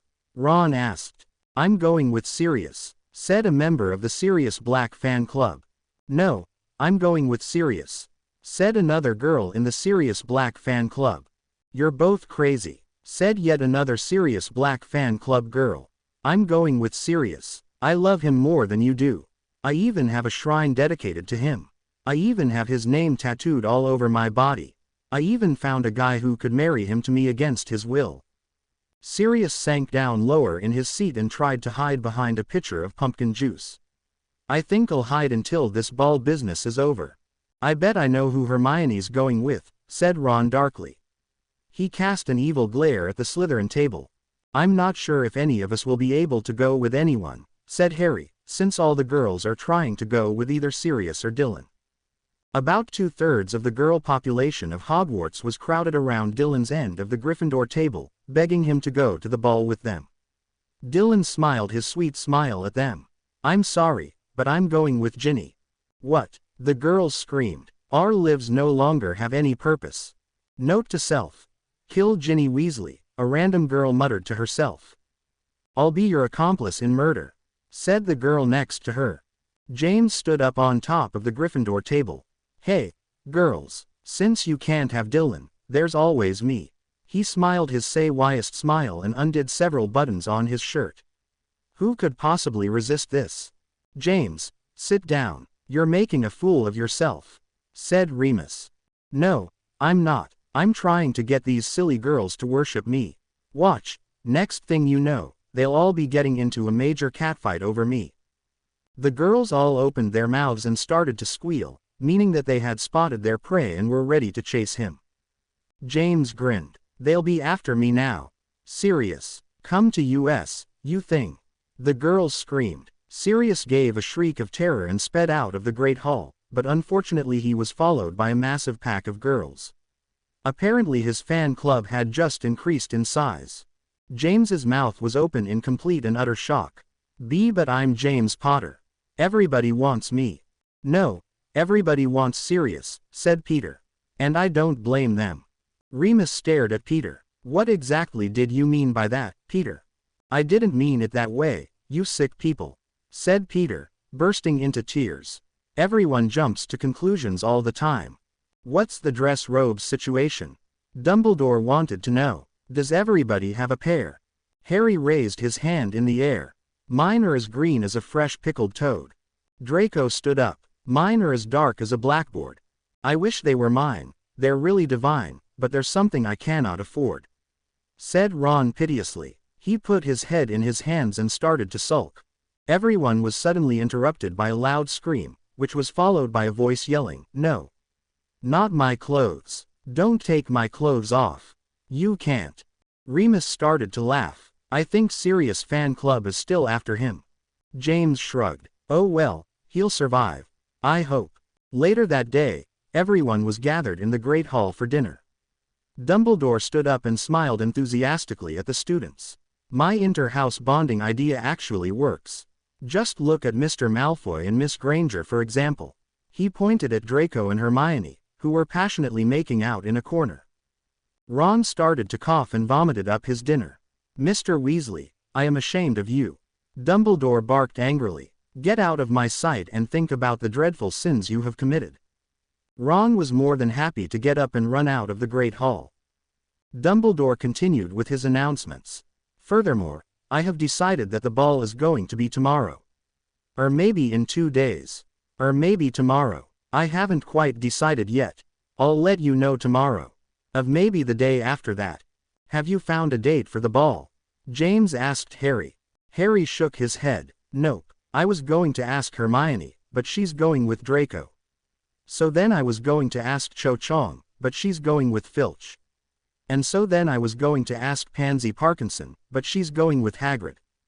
Now that's just wrong, said Remus. Don't you know that Hagrid is secretly Pansy's uncle?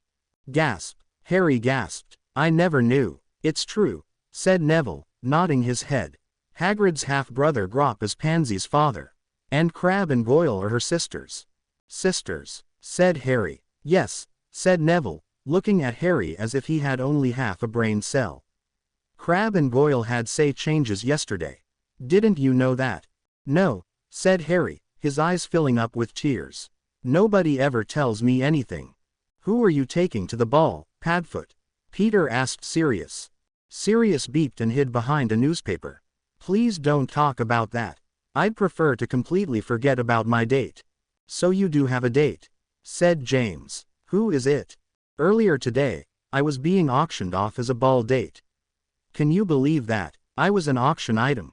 How pathetic, said Harry. So then what happened? Well, some psychotic girl from the fan club won the auction, and now I have to go to the ball with her against my will, said Sirius, looking tragic and miserable. He put his head down on the table and whimpered to himself. At least you have a date, said James. If it wasn't for your stupid fan club, I would probably have 50 dates. Me too, said Harry. If only everybody wasn't already going with somebody else. This is just like last time for the Yule Ball. Excuse me, said a distant voice, but are you in need of a ball date? Harry turned around and saw Luna Lovegood standing behind him. No, he told her. I don't have a date. I don't have one either, she said. I wanted to go with the invisible Crumplehorn Snarkak I met over the summer, but he couldn't come since he was busy catching killer bees to add to his collection. Right, said Harry, looking bewildered. Great, now 2 of you have got dates and I still don't have one, said James. Don't feel bad, said Peter. Remus and I don't have any either. Actually, I'm going with some girl named Parvati, said Remus. She said that Harry was a lousy date and that she thinks that werewolves are. Okay, said Peter. Well, I don't have a date either. Neither does Ron, Harry added. Yeah, that's right, said Peter. Ron doesn't have one either. Well, if all else fails, he could always just go with me. James stared at him. Remus stared at him. Harry stared at him. Sirius recovered from his self-pity and stared at him. Peter, said James, you didn't really sleep in Ron's bed for 3 years, did you? No, I didn't, said Peter hotly. I was only joking when I said he could go with me. And to prove it, I'm going to find a date right now. With a girl. He ran out of the Great Hall. I'm starting to worry about Peter, said Remus. I've been worrying about him for quite a while now, said Sirius. 10 minutes later, Peter came back into the Great Hall, followed by an ugly girl with glasses and pigtails. Peter pointed at her proudly. Look, you guys, it's my date for the ball. Her name's Myrtle. Harry gaped at both of them. Beeping Myrtle. Peter, she's a ghost. Harry, said Myrtle, looking at Harry adoringly. Oh, Harry, you beautiful thing. Why didn't you ask me to the ball? Now I have to go with your idiotic friend. Harry shuddered. I already have a date. And besides, I wouldn't go with you anyway. She grinned at him ghostily. Oh, I know you secretly love me. You just pretend you don't. Sirius started to laugh so hard at this that the piece of chicken he was chewing on flew out of his mouth and hit Peter, who was standing right by him. Peter glared at him and Sirius only started to laugh harder. I think Sirius has a laughing problem, Peter said. I think you have a complaining problem, Sirius said, pausing from his laughter. Well, I don't want to be around you anymore. I'm going to go hang out with Myrtle. Peter stormed out of the great hall and beeping Myrtle floated behind him. Now I'm the only one without a date, James said tragically. My life is over. No, you and Ron are the only ones without a date, Harry reminded him. Actually, James is right, said Ron, who had just returned to their table. Standing gracefully next to him was a ravishingly beautiful girl with hair of every color and eyes of every hue. Every boy in the room stared at her with drool trickling out of their open mouths. Whoa, who's that? Harry asked, pointing at the girl. I'm Aurora, said the girl in a heavenly voice. I'm Aurelia's twin sister that she never told you about because we were separated at birth. Oh, Aurelia, Harry beeped. Why did you have to go to America? Why? Aurora's my date for the ball, said Ron proudly. He was about to pull Aurora in for a passionate key asterisk, but then suddenly frowned as he realized something. Oh, I still don't have dress robes. That means I'll have to go to the ball naked. Bad images, cried Sirius, covering his eyes as if he could actually see a naked Ron. A bunch of giggling girls pranced over to Ron. Hey, Ron, we'll gladly steal Dylan's dress robes so you can wear them. I can't wear stolen dress robes, said Ron. They belong to Dylan. Come on, Ron, just do it. We're begging you. Why do you want me to have his dress robes so badly? The girls all giggled loudly and annoyingly. Those without dress robes go to the ball in the nude. And if we steal Dylan's dress robes, then he won't have any and will have to go naked. They giggled harder than ever. You guys are sick creeps, said Ron. But okay, you can do it. As long as I get a pair of nice dress robes out of the deal. The next morning at breakfast, Dumbledore stood up to make an announcement. I have made up my foggy old mind. The ball will be tonight. Tonight, Sirius repeated. Tonight. He hid his face in his hands and started rocking back and forth. My life has become a living hell. It's okay, Sirius, said Harry. Your crazy date can't be that bad. Oh, but she is. He beeped. She stalks me all the time. She even knows the name of my secret stuffed animal pal that nobody, not even James, knows about. James started to smirk. What secret stuffed animal pal? Oh great, now I've unleashed my secret. And it's all that girl's fault. Dumbledore stood up again. Once again, I must remind you to make sure you have dress robes.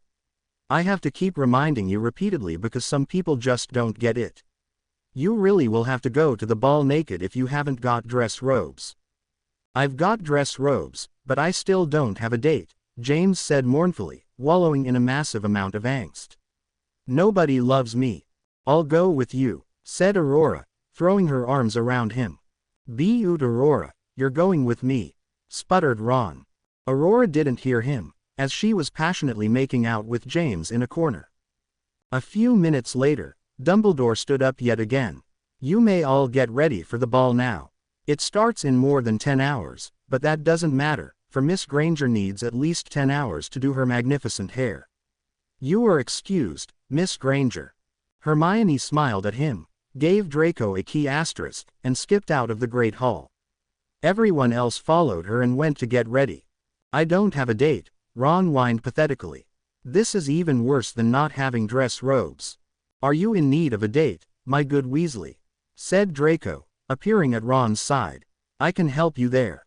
Ron backed away, horrified. Oh no, you're not going to ask me to the ball, are you? Of course not. I've got the perfect date for you. Draco reached into his pocket and pulled out a beautiful, perfect in every way girl. Here's your very own Sue in a can. I bought her at a shop, but I lost the can she came in. She also comes with a spare set of dress robes. Wow, thanks, said Ron, goggling at the girl in disbelief. He led her away and Draco went to help Hermione do her hair. About 10 hours later, everyone had gotten themselves ready and the ball was about to begin. Harry and Luna stepped into the Great Hall, followed by Remus and Parvati, James and Aurora, Ron and his beautiful stranger, and Peter and Beeping Myrtle. Sirius was nowhere in sight. "He's probably hiding," said James. As Ginny and Dylan walked in, every girl's head turned, and some of them started to sob at the fact that Dylan was not their date. He flashed his dazzling smile at them all and sat down with Ginny, then suddenly jumped up in alarm. "Sweet Merlin, I don't have any dress robes on." And it was true, for he was only wearing his regular robes. "But I thought I had them a moment ago. They just disappeared." Several girls started to giggle. "Well, you know what that means." They inched closer to Dylan and widened their eyes. "You have to go naked." "No," Dylan cried. The humility, the anguish, "I can't take it." His eyes filled with tears and he sobbed on Ginny's shoulder. Various girls screamed and gasped. "Oh no, Dylan's crying. We can't have him cry. Quick, somebody give him his dress robes back." A couple of girls approached Ron. "Sorry, Ron, but we can't have Hogwarts. Residents say God be sad." They ripped the dress robes off of Ron and presented them to Dylan. "Here you are, Dylan, hot stuff. Your dress robes are back." Dylan instantly stopped sobbing and pumped his fist in the air. Yes, he eagerly put the dress robes back and started to key Ginny passionately. "Uh-oh," said Ron. "Now I haven't got dress robes. And nobody wants to see you naked," chorused everyone in the Great Hall. Ron gave an agonized shriek and wrapped himself up in a tablecloth. His beautiful date jumped out the window and turned into a flying grasshopper, for she was actually an unregistered animagus. Wow, who would have guessed? Soon the Great Hall filled up with students and Hermione and Draco were the last to arrive. Draco was dressed in black, as usual, and Hermione looked even more beautiful and Mary Sue-ish than ever before. Her slinky green and silver dress was incredibly short and low-cut and she wore earrings with Slytherin serpents upon them. Various boys felt their jaws drop. "Hey, Harry, hey, Ron," said Hermione. "Like my dress?" Harry and Ron could only nod silently with their mouths wide open. Dumbledore's eyes were popping out of his head as he gazed at Hermione. I know everyone is supposed to wear dress robes, but I think there can be one exception to that rule." "Is Sirius ever going to appear?" Remus asked. As if on cue, Sirius Black walked into the Great Hall with a terrified look on his face. He was dragged into the room by a girl who bounced up and down excitedly and occasionally gave Sirius a tight, personal space-invading hug. "Oh, Sirius, I love you so much," she exclaimed fangirlishly. Sirius resisted the urge to vomit right on her shoes. Her shoes, by the way, were black and had been bewitched so that "I love SB" was written all over them in silver sparkly writing. Her dress robes were also black and were covered in silver sparkly writing that said things like, "Sirius is my hottie," "Sirius Black forever," "Sirius is a cute doggy," and "Sirius plus me equals eternal love." James and Remus started to laugh uncontrollably and Sirius shot them a glare. His psychotic date then dragged him over to a table and he made sure that his chair was as far from hers as possible. Dumbledore stood up. "Hello, everybody. Welcome to the ball. Now start partying." He grabbed Professor Flitwick and whirled him around in a wild dance. "Merlin's trousers," shrieked Flitwick. Professor, put me, DOOOOWWWWN." Dumbledore accidentally let go of Flitwick's hand, and the tiny professor went flying through the air until he landed in a giant vat of pumpkin juice. Shivering and reeking of pumpkins, he climbed out and hid inside Hagrid's jacket that was lying on a chair. Nobody would ever find him there. All of the students got up and started dancing. Everything was going fine for the first half hour until the doors of the Great Hall opened up with a whoosh, and a tall person wearing a geeky brown suit walked in. "Dang, I'm late. Flippin' Uncle Rico took too freakin' long with that sale. Gosh. That's right, Napoleon Dynamite was at Hogwarts. Again." He looked around. "Hey, this isn't Preston High. This is that place with all the wizards." "Sweet. Napoleon, what are you doing here?" Harry asked. "I'm here for the dance.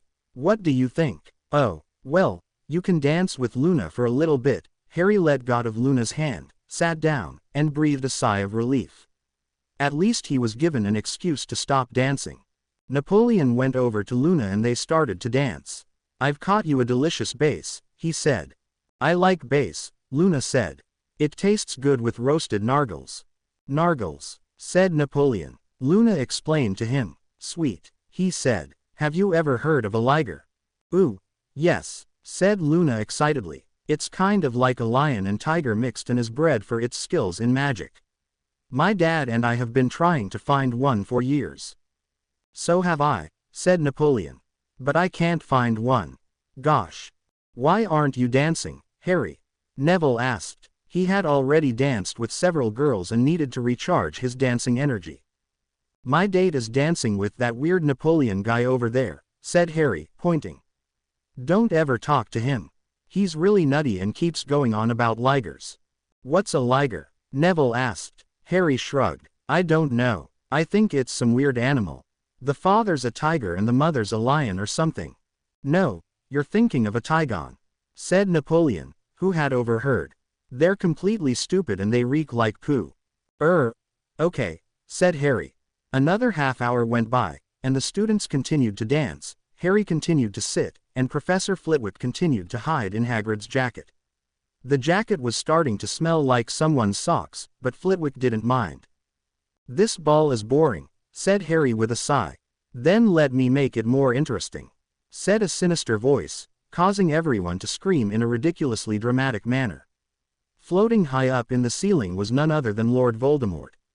"I am here to visit my beloved grandson, Harry." "No, evil Gramps. Leave me alone," yelled Harry. "Stop checking up on me, I'm all right." Voldemort's face took on a pathetic look and he floated down to the ground. "But you're my beloved grandson and I just want to bond with you." A couple of tears slid down his cheeks. "Why do you continue to shun me?" "Because you're Lord Voldemort, the most evil wizard ever." "Honestly, I'm not really that evil." Voldemort looked and sounded even more pathetic than ever before. "I just wanted some power and some minions and some muggle torture every now and then. Harry, just bond with me. We can go and torment the Dursleys together and then I'll buy you an ice cream. Wouldn't you like that?" Harry shook his head defiantly. "You're ruining the ball, Voldemort." "Oh, don't call me Voldemort. Call me Grandpa." "No, you're ruining the ball. Now leave." Harry couldn't explain why he was suddenly so angry. It was all just a part of hero angstiness and teenage mood swings. Voldemort shed some tears and sniffed loudly. "My own grandson doesn't want me. Oh, the agony." He hung his head pathetically and trudged away. Suddenly, he accidentally tripped on a chair leg and landed right on Napoleon. "Ah," said Napoleon. "Get off me, you bodaggit." "Sorry," muttered Voldemort. He got up. Napoleon rubbed his aching shoulder. "Friggin' idiot. Gosh." Voldemort sadly went through the doors of the Great Hall. As he walked unhappily through the hallway, something suddenly occurred to him. He had been ordered to leave the ball, but not the castle. Harry had given up on dancing with Luna and sat down so he could watch everyone else, downing a few butterbeers in the process. Ginny was dancing with Dylan and a large group of girls had their eyes glued to Dylan, watching his every move like hungry animals. Let's go dance in that secluded corner over there," Ginny suggested. "I don't like the way those girls are looking at you." "Anything for you, fair lady," said Dylan, and he led Ginny over to a secluded area. Peter and Beeping Myrtle wanted to dance, but they were having some difficulties, as Peter was unable to grasp her ghostly hands. "This is boring," Myrtle whined. "You're a lousy date and your dress robes make you look fat." Peter's beady little eyes welled up with tears and his voice went high and squeaky. "Did they really? My life is over." He ran out of the Great Hall, headed for the bathroom so he could cry his beady eyes out. Myrtle floated away. Everyone seemed to be having a good time except for Sirius. His crazy date had tried to key him for the 40th time in less than a minute. He shoved her away. "Don't you know that I need my personal space?" He glared at her with his most evil glare. The fangirl giggled. "Oh, Sirius, I love you too." "I hate you," Sirius yelled. She giggled even harder. Suddenly, The doors of the great hall flew open yet again, and a dark-haired man with a mustache and a football in his hand walked in. Napoleon, Napoleon, get over here. Ugh, said Napoleon. He trudged over to the man and glared at him. What do you want, Uncle Rico? What are you doing here? Somebody has to feed Tina and get some Pampers for you and your brother. Idiot, I'm at a flippin' dance, gosh. Uncle Rico did not answer him, however, as he was busy staring into space. Back in 1982, they didn't have efficient diapers. They had to use football skins instead. Blah blah. 1982, blah blah blah. Shut up, Uncle Rico. Snapped Napoleon. Napoleon, you're coming with me, said Uncle Rico, snapping out of his little daydream.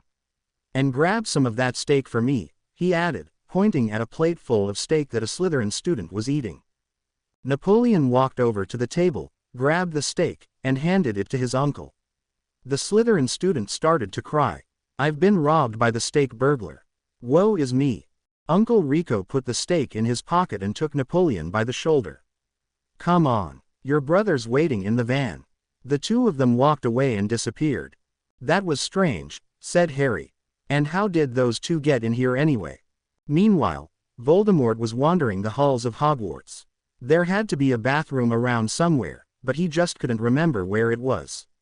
Curse you, overactive bladder, he muttered. He went through a couple of more corridors and ended up at a door that seemed somewhat familiar. Ah, finally, I've been having to go for hours. Feeling relieved already, Voldemort pushed open one of the toilet stalls and heard a startled scream. Peter was in the stall, wiping his tear-filled eyes. Move aside, kid, said Voldemort. When the Dark Lord has to go, you stand aside. Otherwise, he'll just go anyway, even if you're in his way. And that can't be too pleasant. Whimpering, Peter gathered up his used tissues and scurried out of the stall. Hey, Voldemort said, catching a better look at Peter. You look familiar. Do I know you? And no, sir, Peter stuttered. Oh, alrighty then. Peter fled from the bathroom to find a more private place to cry, and Voldemort took care of certain business. 20 minutes later he burst into the Great Hall, where the ball was still going on. I need to speak with the headmaster. Harry groaned. His grandfather just wouldn't leave him be, would he? Now he was going to embarrass him again. What is it? Dumbledore asked. I accidentally clogged one of the toilets on the second floor and it's causing a minor flood, Voldemort announced. What? I said, I accidentally clogged. No, I know what you said, said Dumbledore. I just can't believe what I'm hearing. You are a disgrace to this school. Harry put his head in his hands. All the other times Voldemort had embarrassed him were nothing compared with this. Do something about it, Voldemort yelled. Professor Flitwick knows more about this sort of thing than I do, said Dumbledore. Where is Professor Flitwick anyway? Here, Flitwick said from beneath Hagrid's jacket, though it only sounded like a muffled squeak. Sweet Merlin's hose, me jacket is talkin' to me, cried Hagrid. He grabbed his jacket and started bashing it against a wall, as if trying to get a demon out of it. He finally set down it on the floor and walked away to dance with Dennis Creevey. Dennis, Brother Colin, would be photographing the dancing couple. Flitwick, who was thankfully still alive, climbed out of Hagrid's jacket and staggered to the hospital wing. It was 2 days after the ball, and everyone in the castle was bored beyond belief. Harry sighed pathetically. Alas, I am bored beyond belief. Take pity upon my pathetic self. Suddenly, a swirling portal that led off a blinding yellow light opened up in the air. The head and shoulders of a man with pointy ears and wings popped out. Sirius Black, James Potter, Remus Lupin, and Peter Pettigrew. You must go home. Who are you? Ron asked. I am Edward, the time travel fairy, said the mysterious man. It is because of me that time travel is possible. I thought that the flux capacitor made time travel possible, Blaze argued. You've been watching too many movies, kid, said Edward. Now you 4 boys need to get back to your own time right now. Oh, fine, said Sirius with a sigh. He was beeped into the portal and was followed by James, Remus, and Peter. The portal closed up and disappeared. A crowd of giggling girls walked into the hallway. We haven't stalked Sirius very much today, Sirius is gone, Harry informed them. He had to go back to his own time period. No, the girls screamed in anguish. Now who will we worship? There's always Dylan Velvetmist, Ron suggested. He smiled at the girls in an attempt to be. And there's always me. Several of the girls made gagging and retching noises. Ronald Weasley. Sorry, but you're not on the list of ministry-approved say gods. Ron sighed miserably. Well, we're going to go and stalk Dylan. Giggled the girls, who were now the Dylan Velvetmist fan club. They skipped away. I wonder where Hermione is, Harry wondered. Hello, Harry. Hello, Ron, said a seductive voice. Hermione was sashaying down the hallway, hand in hand with Draco. Draco and I were looking for an empty classroom. Do you know of any? Harry has the Marauders map. Ron spoke up. He reached into Harry's back pocket, pulled out the map, and handed it to Hermione. Great. Hermione would probably end up losing it, being the brainless bimbo that she is. Ooh, thanks. Hermione looked at the map. Hey Dracolicious, the history of magic classroom is empty. Let's go. She tried to tug Draco away, but Draco remained standing where he was. What's the matter? Hermione, I feel that I should tell you something, Draco said in a dramatic manner. Actually, I should tell the whole school. He pulled McGonagall's purple megaphone out of his pocket and spoke into it. I am Avila. Hermione gasped attractively. Oh my god, this is so shocking. No wonder he's so, sighed a group of girls who called themselves the Draco Malfoy fan club. Draco got down on his knees and looked up at Hermione. Now that you know I am Avila and that I never told you, do you still love me? Hermione covered her lips in bright red lipstick. Of course, she keyed him passionately on the mouth, getting lipstick all over him, and the two of them headed for the history of magic classroom. Ron was in a state of shock. Whoa, I never saw that coming. Oh, you're so silly, Ron, said Ginny, who was walking with Dylan and was unaware of the giggling girls that were lurking among the shadows and following them. It's so blatantly obvious that Draco is Avila. Everybody knows that.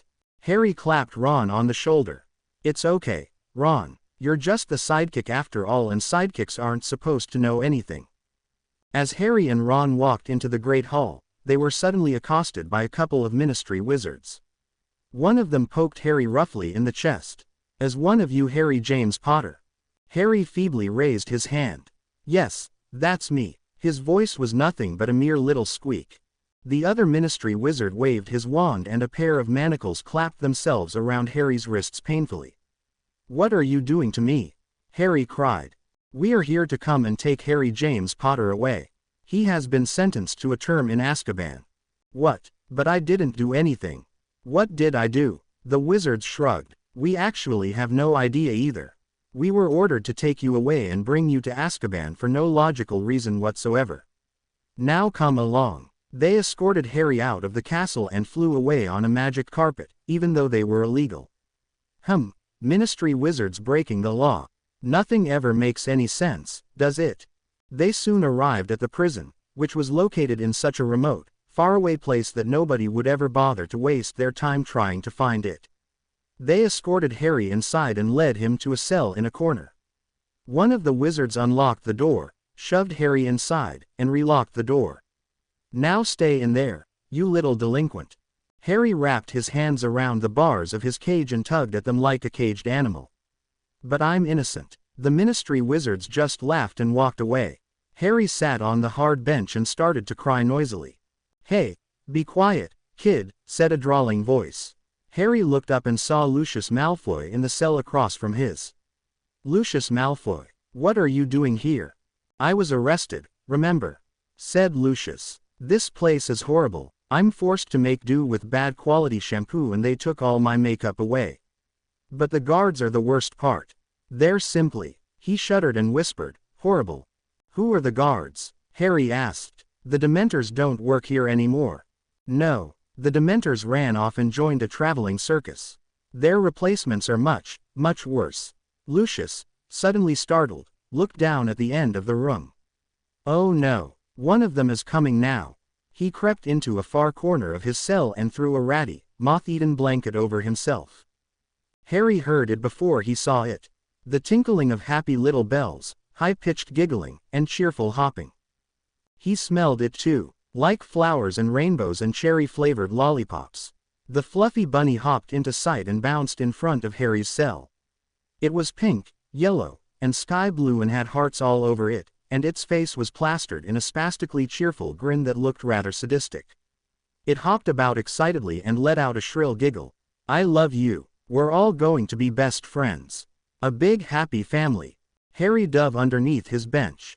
No. The bunny giggled again. You're funny. It then danced around and broke into a happy little song about fields of flowers and frilly dresses, and then hopped away. Lucius pulled the blanket off of his head and Harry crawled out from under his bench. How have you managed to survive this long? Harry asked. Lucius shrugged. I don't know, but I really wish somebody would put me out of my misery right now. I want to get out of here. Harry beeped angstily. I wonder what everyone at Hogwarts is doing. They're probably frantic and are organizing a rescue mission right now. Meanwhile, at Hogwarts, everyone was having a big party in the Great Hall with confetti and music and junk food. It happened to be meaningless celebration day. I wonder whatever happened to Harry, said Ron, who was shoveling cake into his mouth. Oh, Harry can take care of himself, Hermione said flippantly. He always manages to get himself out of those situations. She grabbed Draco and the two of danced wildly to the music. Ron soon forgot all about Harry and went off pin the tail on the house elf. I've got to get out of this awful place. Harry beeped in an unbearably tragic manner as he sat in his jail cell. His situation had caused him to be just as miserable and here trendingly angsty as he had been during the summer. Fortunately the bunny guards had not harassed him much that day, since they were probably busy out picking bunches of flowers. Harry slumped to the floor in a heap, for dramatic effect. Oh, Ron. Oh, Hermione. I wish somebody would come and rescue me. Harry, said a voice. Harry, I can't believe this has happened. I'll save you. Harry looked up and saw Voldemort standing outside of his cell. Voldemort, what are you doing here? Voldemort smiled. I'm here to rescue my favorite grandson, of course. Oh Harry, I'm so terribly sorry. What are you doing here? I don't know. I was sent to Azkaban even though I'm innocent. Well, it's all right now, Voldemort said gently. Your loving grandfather is going to save you.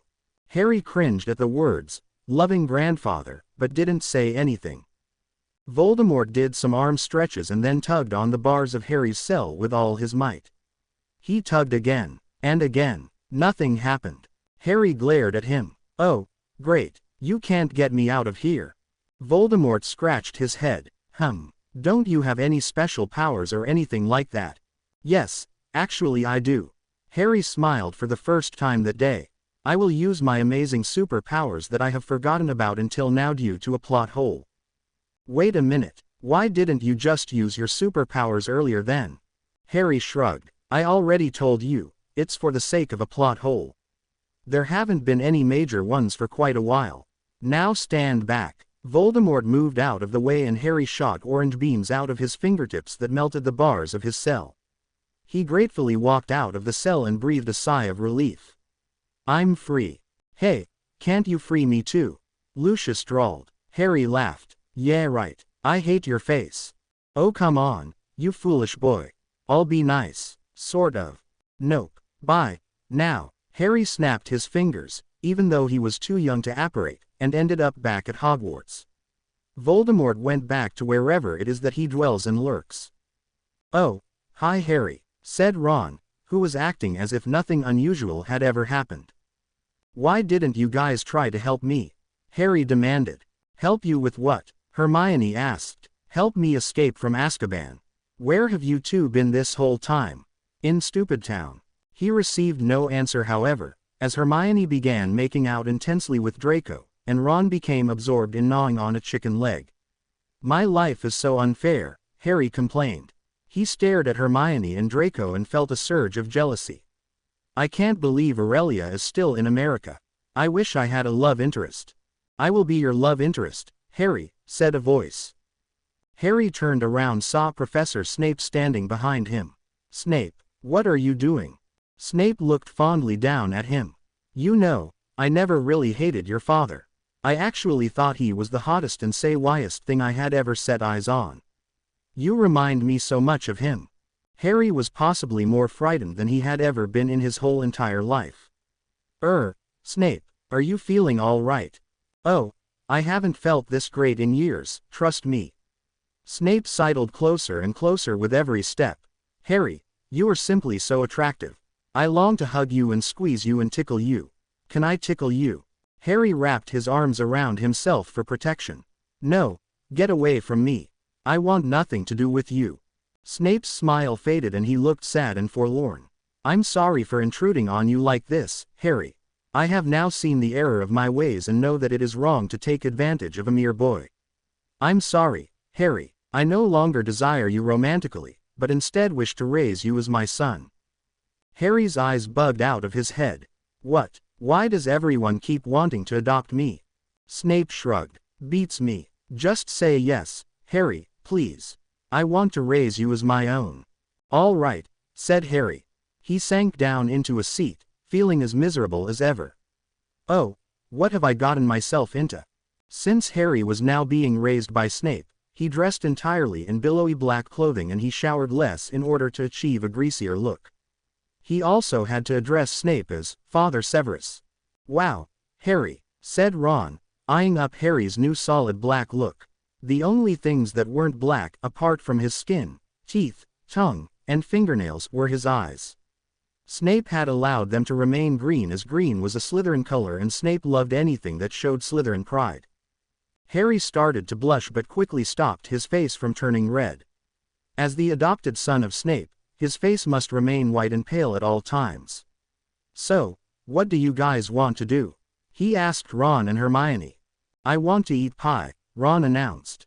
He grabbed a pie and started shoveling it into his mouth. Draco got down on his knees in front of Hermione and held out a silver ring studded with a green gem. Hermione, I desperately love you. Will you marry me? Of course, giggled Hermione. But we're only 16. And what will your parents say? They'll most definitely object to having their son marry a Muggle born. Actually, Hermione, I have an important announcement, said Dumbledore, walking towards her. It is time for me to tell you what I should have told you 6 years ago, Hermione. Please sit down. I will tell you everything. Hermione sat, and Dumbledore sat next to her. Hermione, you are actually from a 100% pureblood family. Your blood is probably the purest wizard blood there is. You see, your parents were secret agents living as undercover muggles. Oh my God, gasped Hermione. I would have never guessed. This is so sudden. I'm sorry I never told you that earlier, said Dumbledore. I was only trying to protect you from the Crumplehorn Snurcax. Crumplehorn Snurcax. Oh yes, they exist. Luna Lovegood's father has secretly been breeding them for years, and it was foretold that if you knew of your heritage and your purebloodedness, then the Crumplehorn Snurcax would eat the half-blood prince. Oh, okay, said Hermione. Well, that doesn't really concern me, so see ya. She got up from her seat and threw herself onto Draco. Oh, Draco, now we can marry and have no worries. Let's go tell my parents right now, cried Draco. Draco and Hermione got onto Draco's broomstick and the two of them flew away to Malfoy Manor. As soon as they reached the house, they slid off of Draco's broom and Draco rang the doorbell. His mother Narcissa answered the door and gaped at them in shock. Draco, what are you doing here? I'm here to introduce you to my fiancée, Hermione Granger, said Draco. Narcissa fainted. Come on, Hermione, let's go inside. Draco took Hermione by the hand and went inside the house, stepping over Narcissa's unconscious body. Lucius was sitting in a lounge chair wearing a frilly nightgown and had red lipstick on.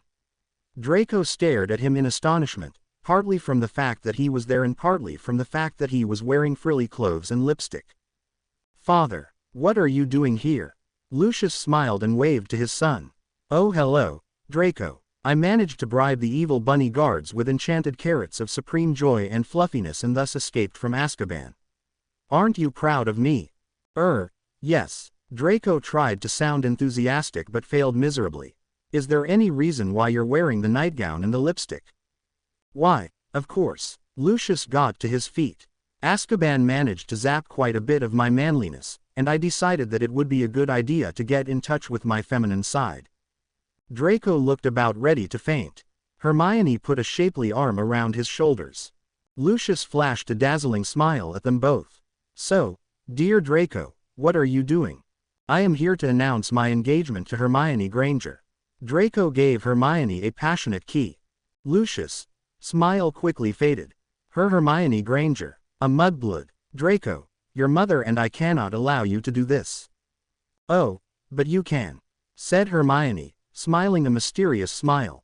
For I am actually a pureblood and my parents are magical secret agents.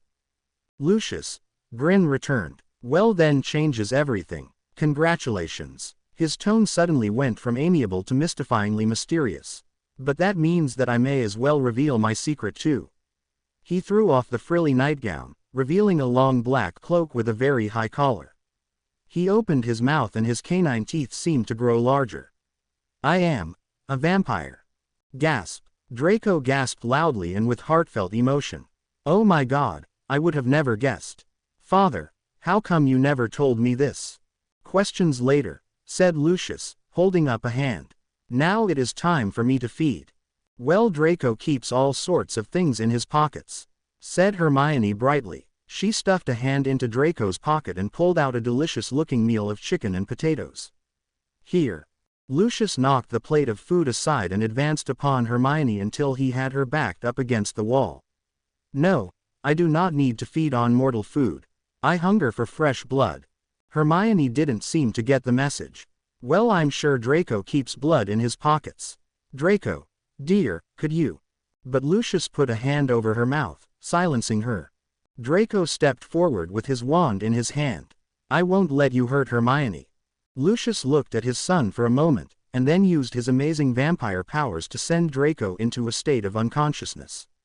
Draco slumped to the floor in a heap and Lucius took his hand off of Hermione's mouth. Now where were we? Oh, yes, it is time for me to obtain my meal. I'm so glad that you are actually a pureblood, as the purer the blood is the better it tastes. Hermione made no effort to fight him off as he tightly gripped her by the shoulder.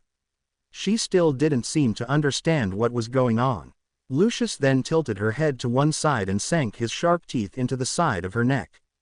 Blood dripped out of the two small holes in her skin and he eagerly lapped it up. When he finished, he let go of Hermione and she crumpled to the floor, still alive but just barely. Meanwhile at Hogwarts, Dumbledore suddenly received some very important psychic waves. Oh yes, Dumbledore actually possesses amazing psychic power. Who would have guessed? Great Merlin's strap, he cried. Hermione and Draco are in trouble and Harry must save them. Me, said Harry. Yes, urged Dumbledore. But why? Because you're special Harry Potter and you always have to be the hero, of course. Or, if you're too lazy to do everything by yourself, a heroine could come in handy. Harry rolled his eyes. Where on earth am I supposed to get a heroine? I don't know, said Dumbledore. Maybe our latest exchange student could help you out. Latest exchange student? Of course. Where have you been, Harry? Dumbledore pointed a finger at a girl who stood alone in the doorway of the Great Hall.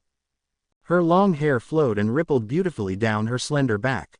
It was blondish black and had blue, red, and green streaks in it. She had piercings in her eyebrows, ears, and various other places, and she was dressed in a trendy strapless top, skirt, and high-heeled sneakers. Hello, everyone, she said. My name is Christianachel Rebella. You can call me Christy.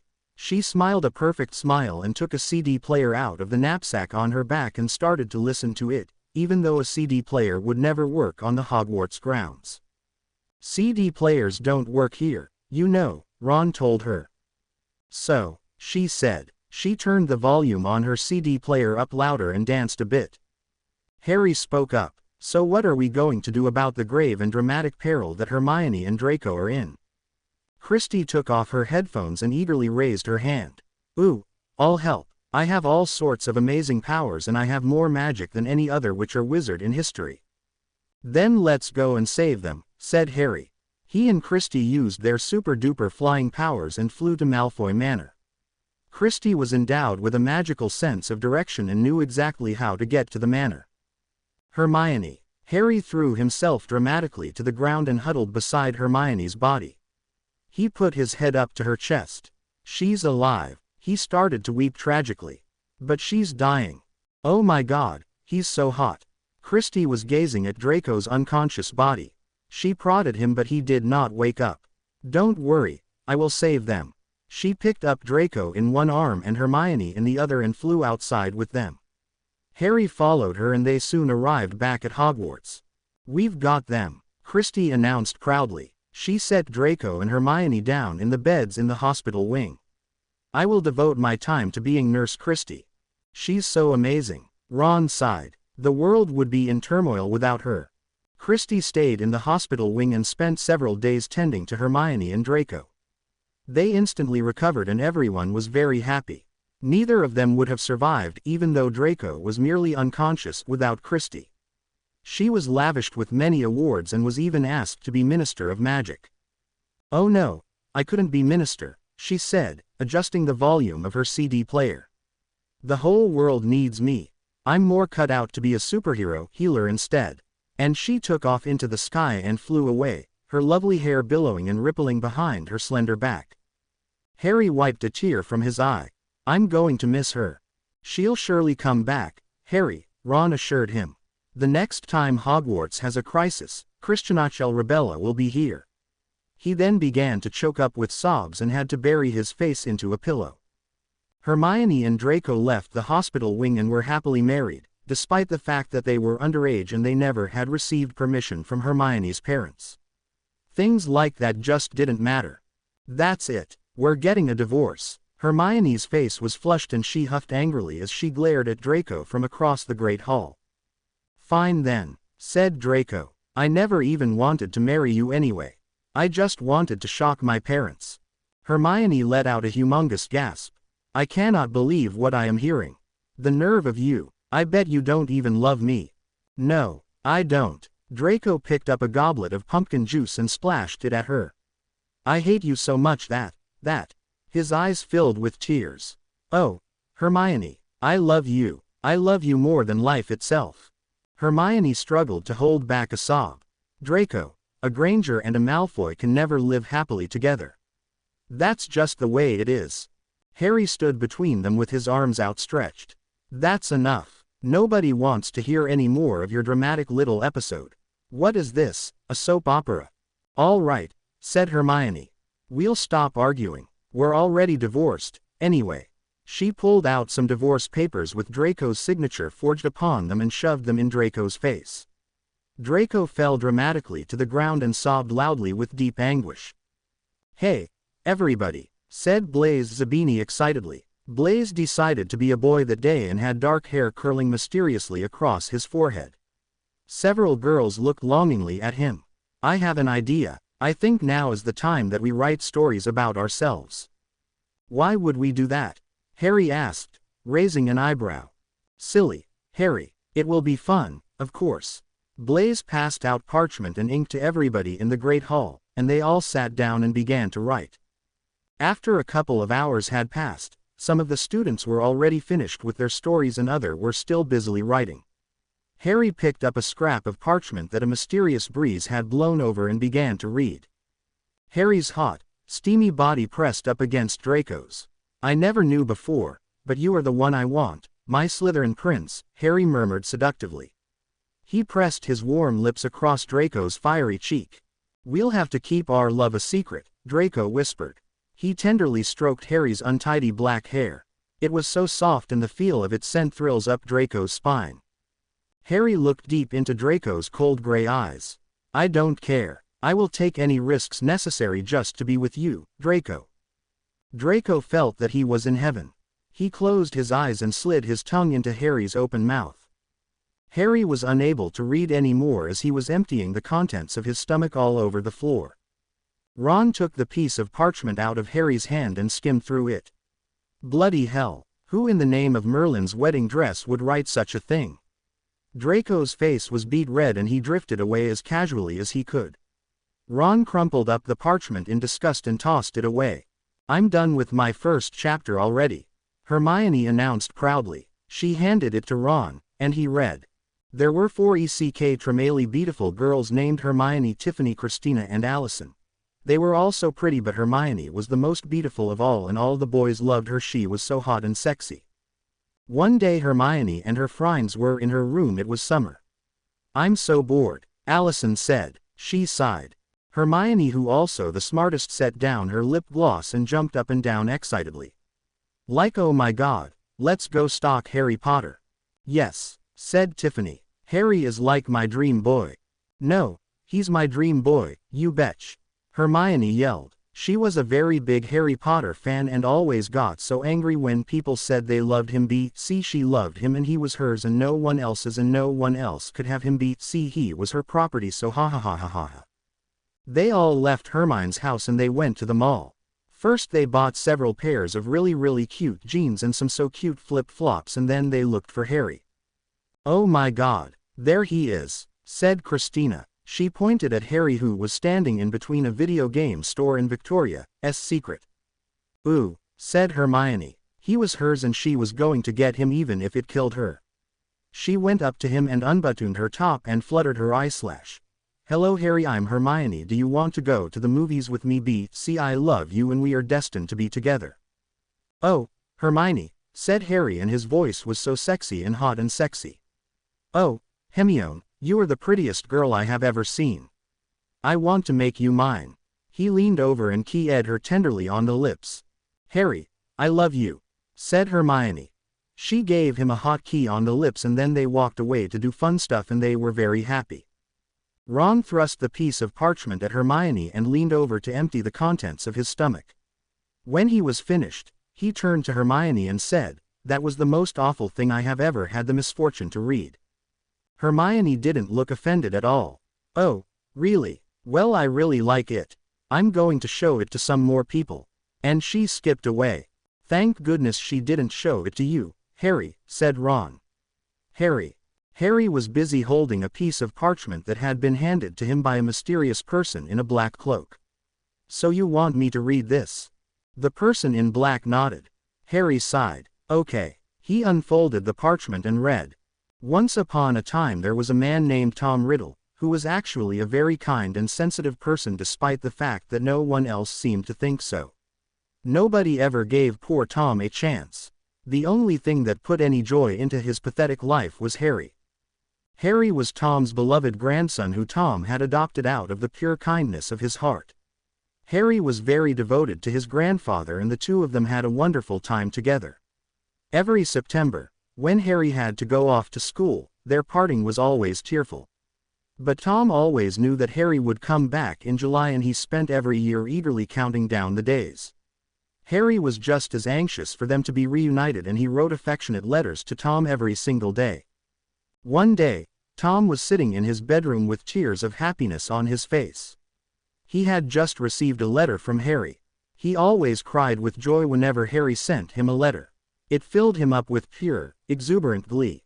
Harry threw down the parchment, unable to read any more. "Voldemort, I can't believe you would write such a thing." The mysterious person removed the black cloak and everyone could see that it was indeed Voldemort. His eyes filled up with tragic tears. "Harry, I just want you to accept me." He ran out of the great hall, weeping dramatically.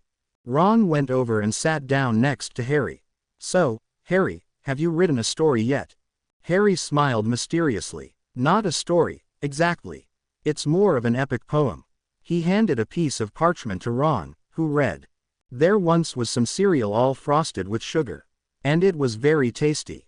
I ate a whole bowl in 5 minutes flat. 'Cause I was feeling hasty. Oh, I miss my cereal, my sugary cereal. That was so very tasty." Ron finished reading and handed the parchment back to Harry.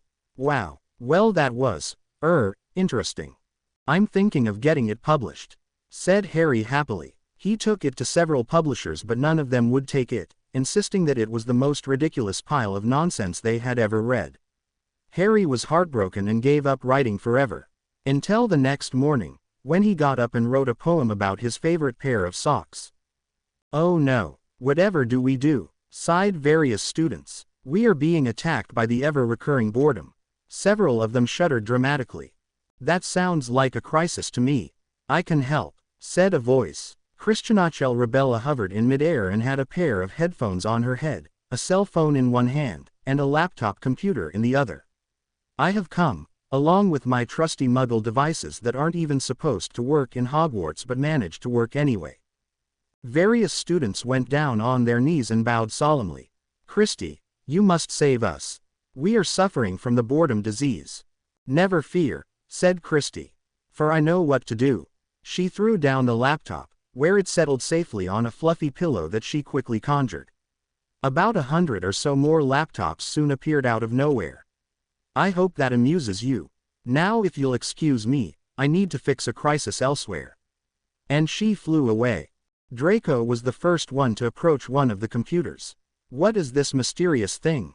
He cautiously reached out a trembling hand and touched it, as if afraid it was going to bite him. Oh good, it's safe. 5 minutes later he managed to access the internet and found a list of favorite websites that Christy had bookmarked. Curious, he immediately clicked on one of the links and a site called fanfiction.net appeared on the screen. What in the name of Merlin's top hat is this place? Draco murmured. He browsed around and saw to his delight that there were other people who wrote stories concerning him and Harry. He wasn't alone. Draco excitedly clicked on register, so he could make an account. Pen name. Draco had no idea what a pen name was, and so decided that it must be asking for his name. He typed in Draco Malfoy.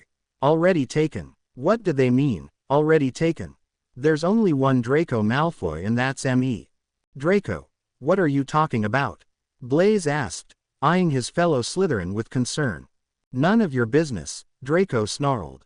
Alrighty then. Blaise went back his own computer, where he was downloading illegal pirated movies off the internet. Draco, after several attempts at getting a pen name that wasn't already taken, finally settled on calling himself Draco Malfoy 84,720,754. He was able to use Christie's email address, and thus created his account. Now for my first story. He pulled a piece of parchment out of his pocket, typed it up, and saved the document. He then uploaded it and did everything necessary to create a story. Aha, I'm almost ready. This is what he had so far. Draco then created his story and waited for reviews. Meanwhile, Hermione had also discovered fanfiction.net, since all the laptops had belonged to Christy, and had already created an account, in which her pen name was Sugar Angel Fairy Goddess. She was now busy creating her story and already had finished the important information. Harry, surprise surprise, had also discovered fanfiction.net. What an amazing coincidence. He was browsing the Harry Potter section when he came across a story titled Forbidden Delicious Romance Between Two Young Men by Draco Malfoy 84,720,754.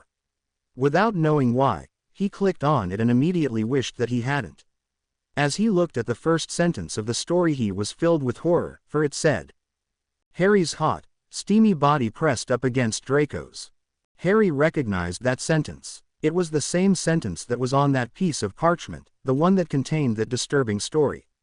As he scrolled down the screen and skimmed the rest of the page, his worst fears were confirmed. It was the same story, which meant that a Hogwarts student had definitely posted this. Harry anxiously looked at the crowd of students. Who could it be? That's when his eye caught the name of the author, Draco Malfoy 84,720,754. With sickening dread, he looked over at Draco, who was busily typing and had a dreamy look on his face. No, it can't be. Harry refused to believe that Draco would write such a thing. Just accept it, Harry, said Blaise, who could read thoughts. Harry leaned over a conveniently placed garbage can and was sick. Ooh, squealed Hermione. I've got some reviews for my story. She clicked on the reviews link and eagerly read them. Despite the fact that most of them weren't nice, she was thrilled to death. One of her reviews filled with her utmost joy, as it said, OMG, this is like the coolest story ever. Dis is so sweet, you are such a good writer. So right, Hermione and Harry belong together. Write more please, dis story rocks. Success, cried Hermione happily. She then began typing away at her next chapter, in which she and Harry would make out passionately, declare their undying love to each other, and make out some more. I wonder if anyone would enjoy my poem about sugar-frosted cereal, Harry wondered anxiously. A poem about sugar-frosted cereal? That's the most idiotic thing I've ever heard, said a voice. Sirius, cried Harry. He ran over to his godfather, who was actually his father, if you remember, and gave him a hug. I haven't seen you in such a long time. Sirius grinned. I decided to leave Beyond the Veil again, even though I'm going to miss their donuts. As I walked out of the restaurant, I was wondering where to go and decided to pay you a visit. I'm so glad you're back. You've got to read this genius poem I wrote. Harry placed a piece of parchment into Sirius' hand, and Sirius read. He soon finished and handed the parchment back to Harry. Harry, that's absolutely ridiculous. In fact, this is probably the worst poem of all time. Harry struggled to hold back his tears. Well then, why don't you write something and see if you can do better? Great idea. Sirius grabbed a quill and some parchment and started to write. Behold, he cried when he was finished, holding his parchment in the air. I have finished writing my great and wonderful story. Well then, let me see it. Then, said Harry, not believing that Sirius was capable of writing something great and wonderful. Sirius handed him the parchment, and Harry read. Sirius Black and the Dark Lord's Scar. Sirius Black was the world's smartest, most handsome, nicest, most talented, most generous, and most wonderful man. The whole world loved him and they all believed him to be the most innocent man in the entire universe. One day, this exceedingly magnificent man named Sirius decided that he would be the world's savior and would defeat Lord He Who Must Not Be Named. So he went to the Dark Lord's lair, held out his purple lightsaber, and said, Aha! You are the Sith Lord. You are under arrest. I don't understand, said the Dark Lord. What are you talking about? Sorry, wrong story, said Sirius. He tossed aside the lightsaber and whipped out his wand. I have come to defeat you, he who has a ridiculously long nickname. I must do it for the good of mankind, and also to keep my son Harry from danger. The Dark Lord laughed. Too late. I have already killed Harry Potter. He pointed at the crumpled body of Harry, which lay in a corner of the lair. No, Sirius screamed in anguish. He pointed a finger at the Dark Lord. I'll be back. He then turned around and strode out of the lair. Sirius had to save his son Harry. But he didn't know how. The very next day, he ran into Marcus Flint, a young man who had once attended Hogwarts. He grinned at Sirius and Sirius could see that he was wearing braces. Wow, Marcus, when did you get braces? Marcus grinned even harder, causing his mouth to stretch across his face. I got them last month, with the help of the green flame torch. What's the green flame torch? It's a torch of green flame, and it can solve all sorts of amazing problems. Marcus pointed proudly at his mouth. A month ago I was in severe depression and was ready to commit suicide because I couldn't handle my awful troll teeth anymore. But that's when I found the green flame torch and it got me braces and saved my life. Amazing, murmured Sirius. Where can I find this wonderful torch? It is guarded by the great chief house elf, who lives in a kitchen on the mountain of fantasy. Thanks, said Sirius. It was my utmost pleasure, said Marcus warmly. He flashed another smile, opened up his black umbrella, and flew away. Sirius then traveled far and wide, trying to get to the mountain of fantasy.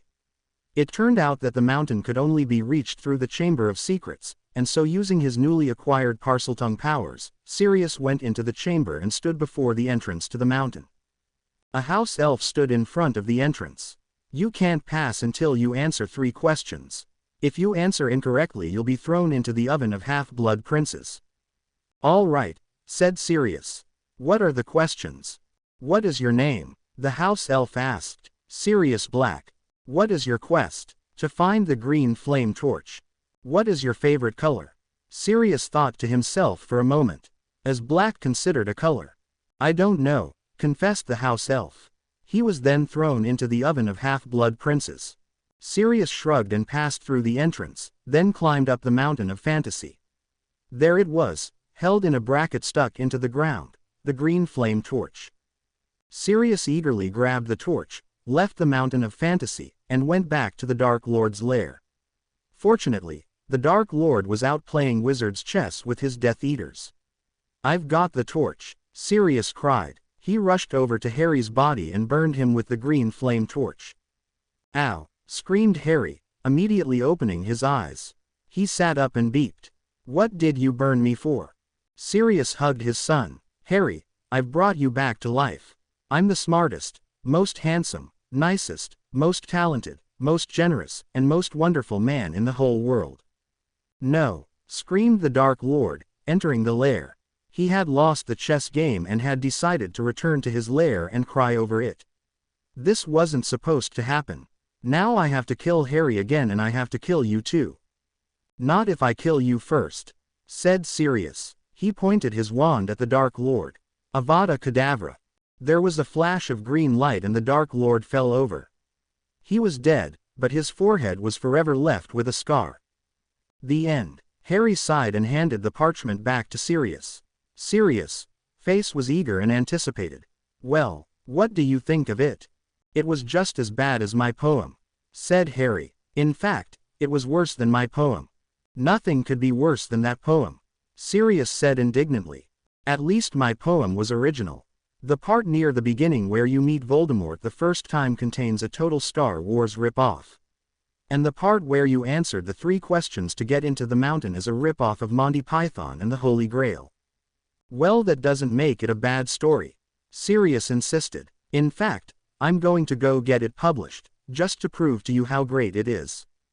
And so Sirius took his story and attempted to get it published. The very first publisher he went to absolutely loved it and wanted to publish it right away. Other publishers heard about Sirius' story and demanded to see it. They all instantly fell in love with it. Sirius Black and the Dark Lord's Scar is going to a huge hit, said the first publisher excitedly. Mr. Black, you are going to be the wealthiest and most successful author in the world. Sirius Black and the Dark Lord's Scar was published and the entire world went crazy over it. It received several awards and was a bestseller. Sirius made enough money to buy Hogwarts. Though he didn't, of course. Instead, he bought a lot of donuts and the offspring of Norbert the Norwegian Ridgeback. Harry, meanwhile, was seething with jealousy and rage. The publishers had rejected his poem. Why did everybody love Sirius trash so much? It was even worse than anything Harry had written, but yet it was the most popular piece of writing in the entire universe. Sirius patted Harry on the shoulder. I know you're jealous, Harry. But cheer up, I'm giving you half of the fortune I earned.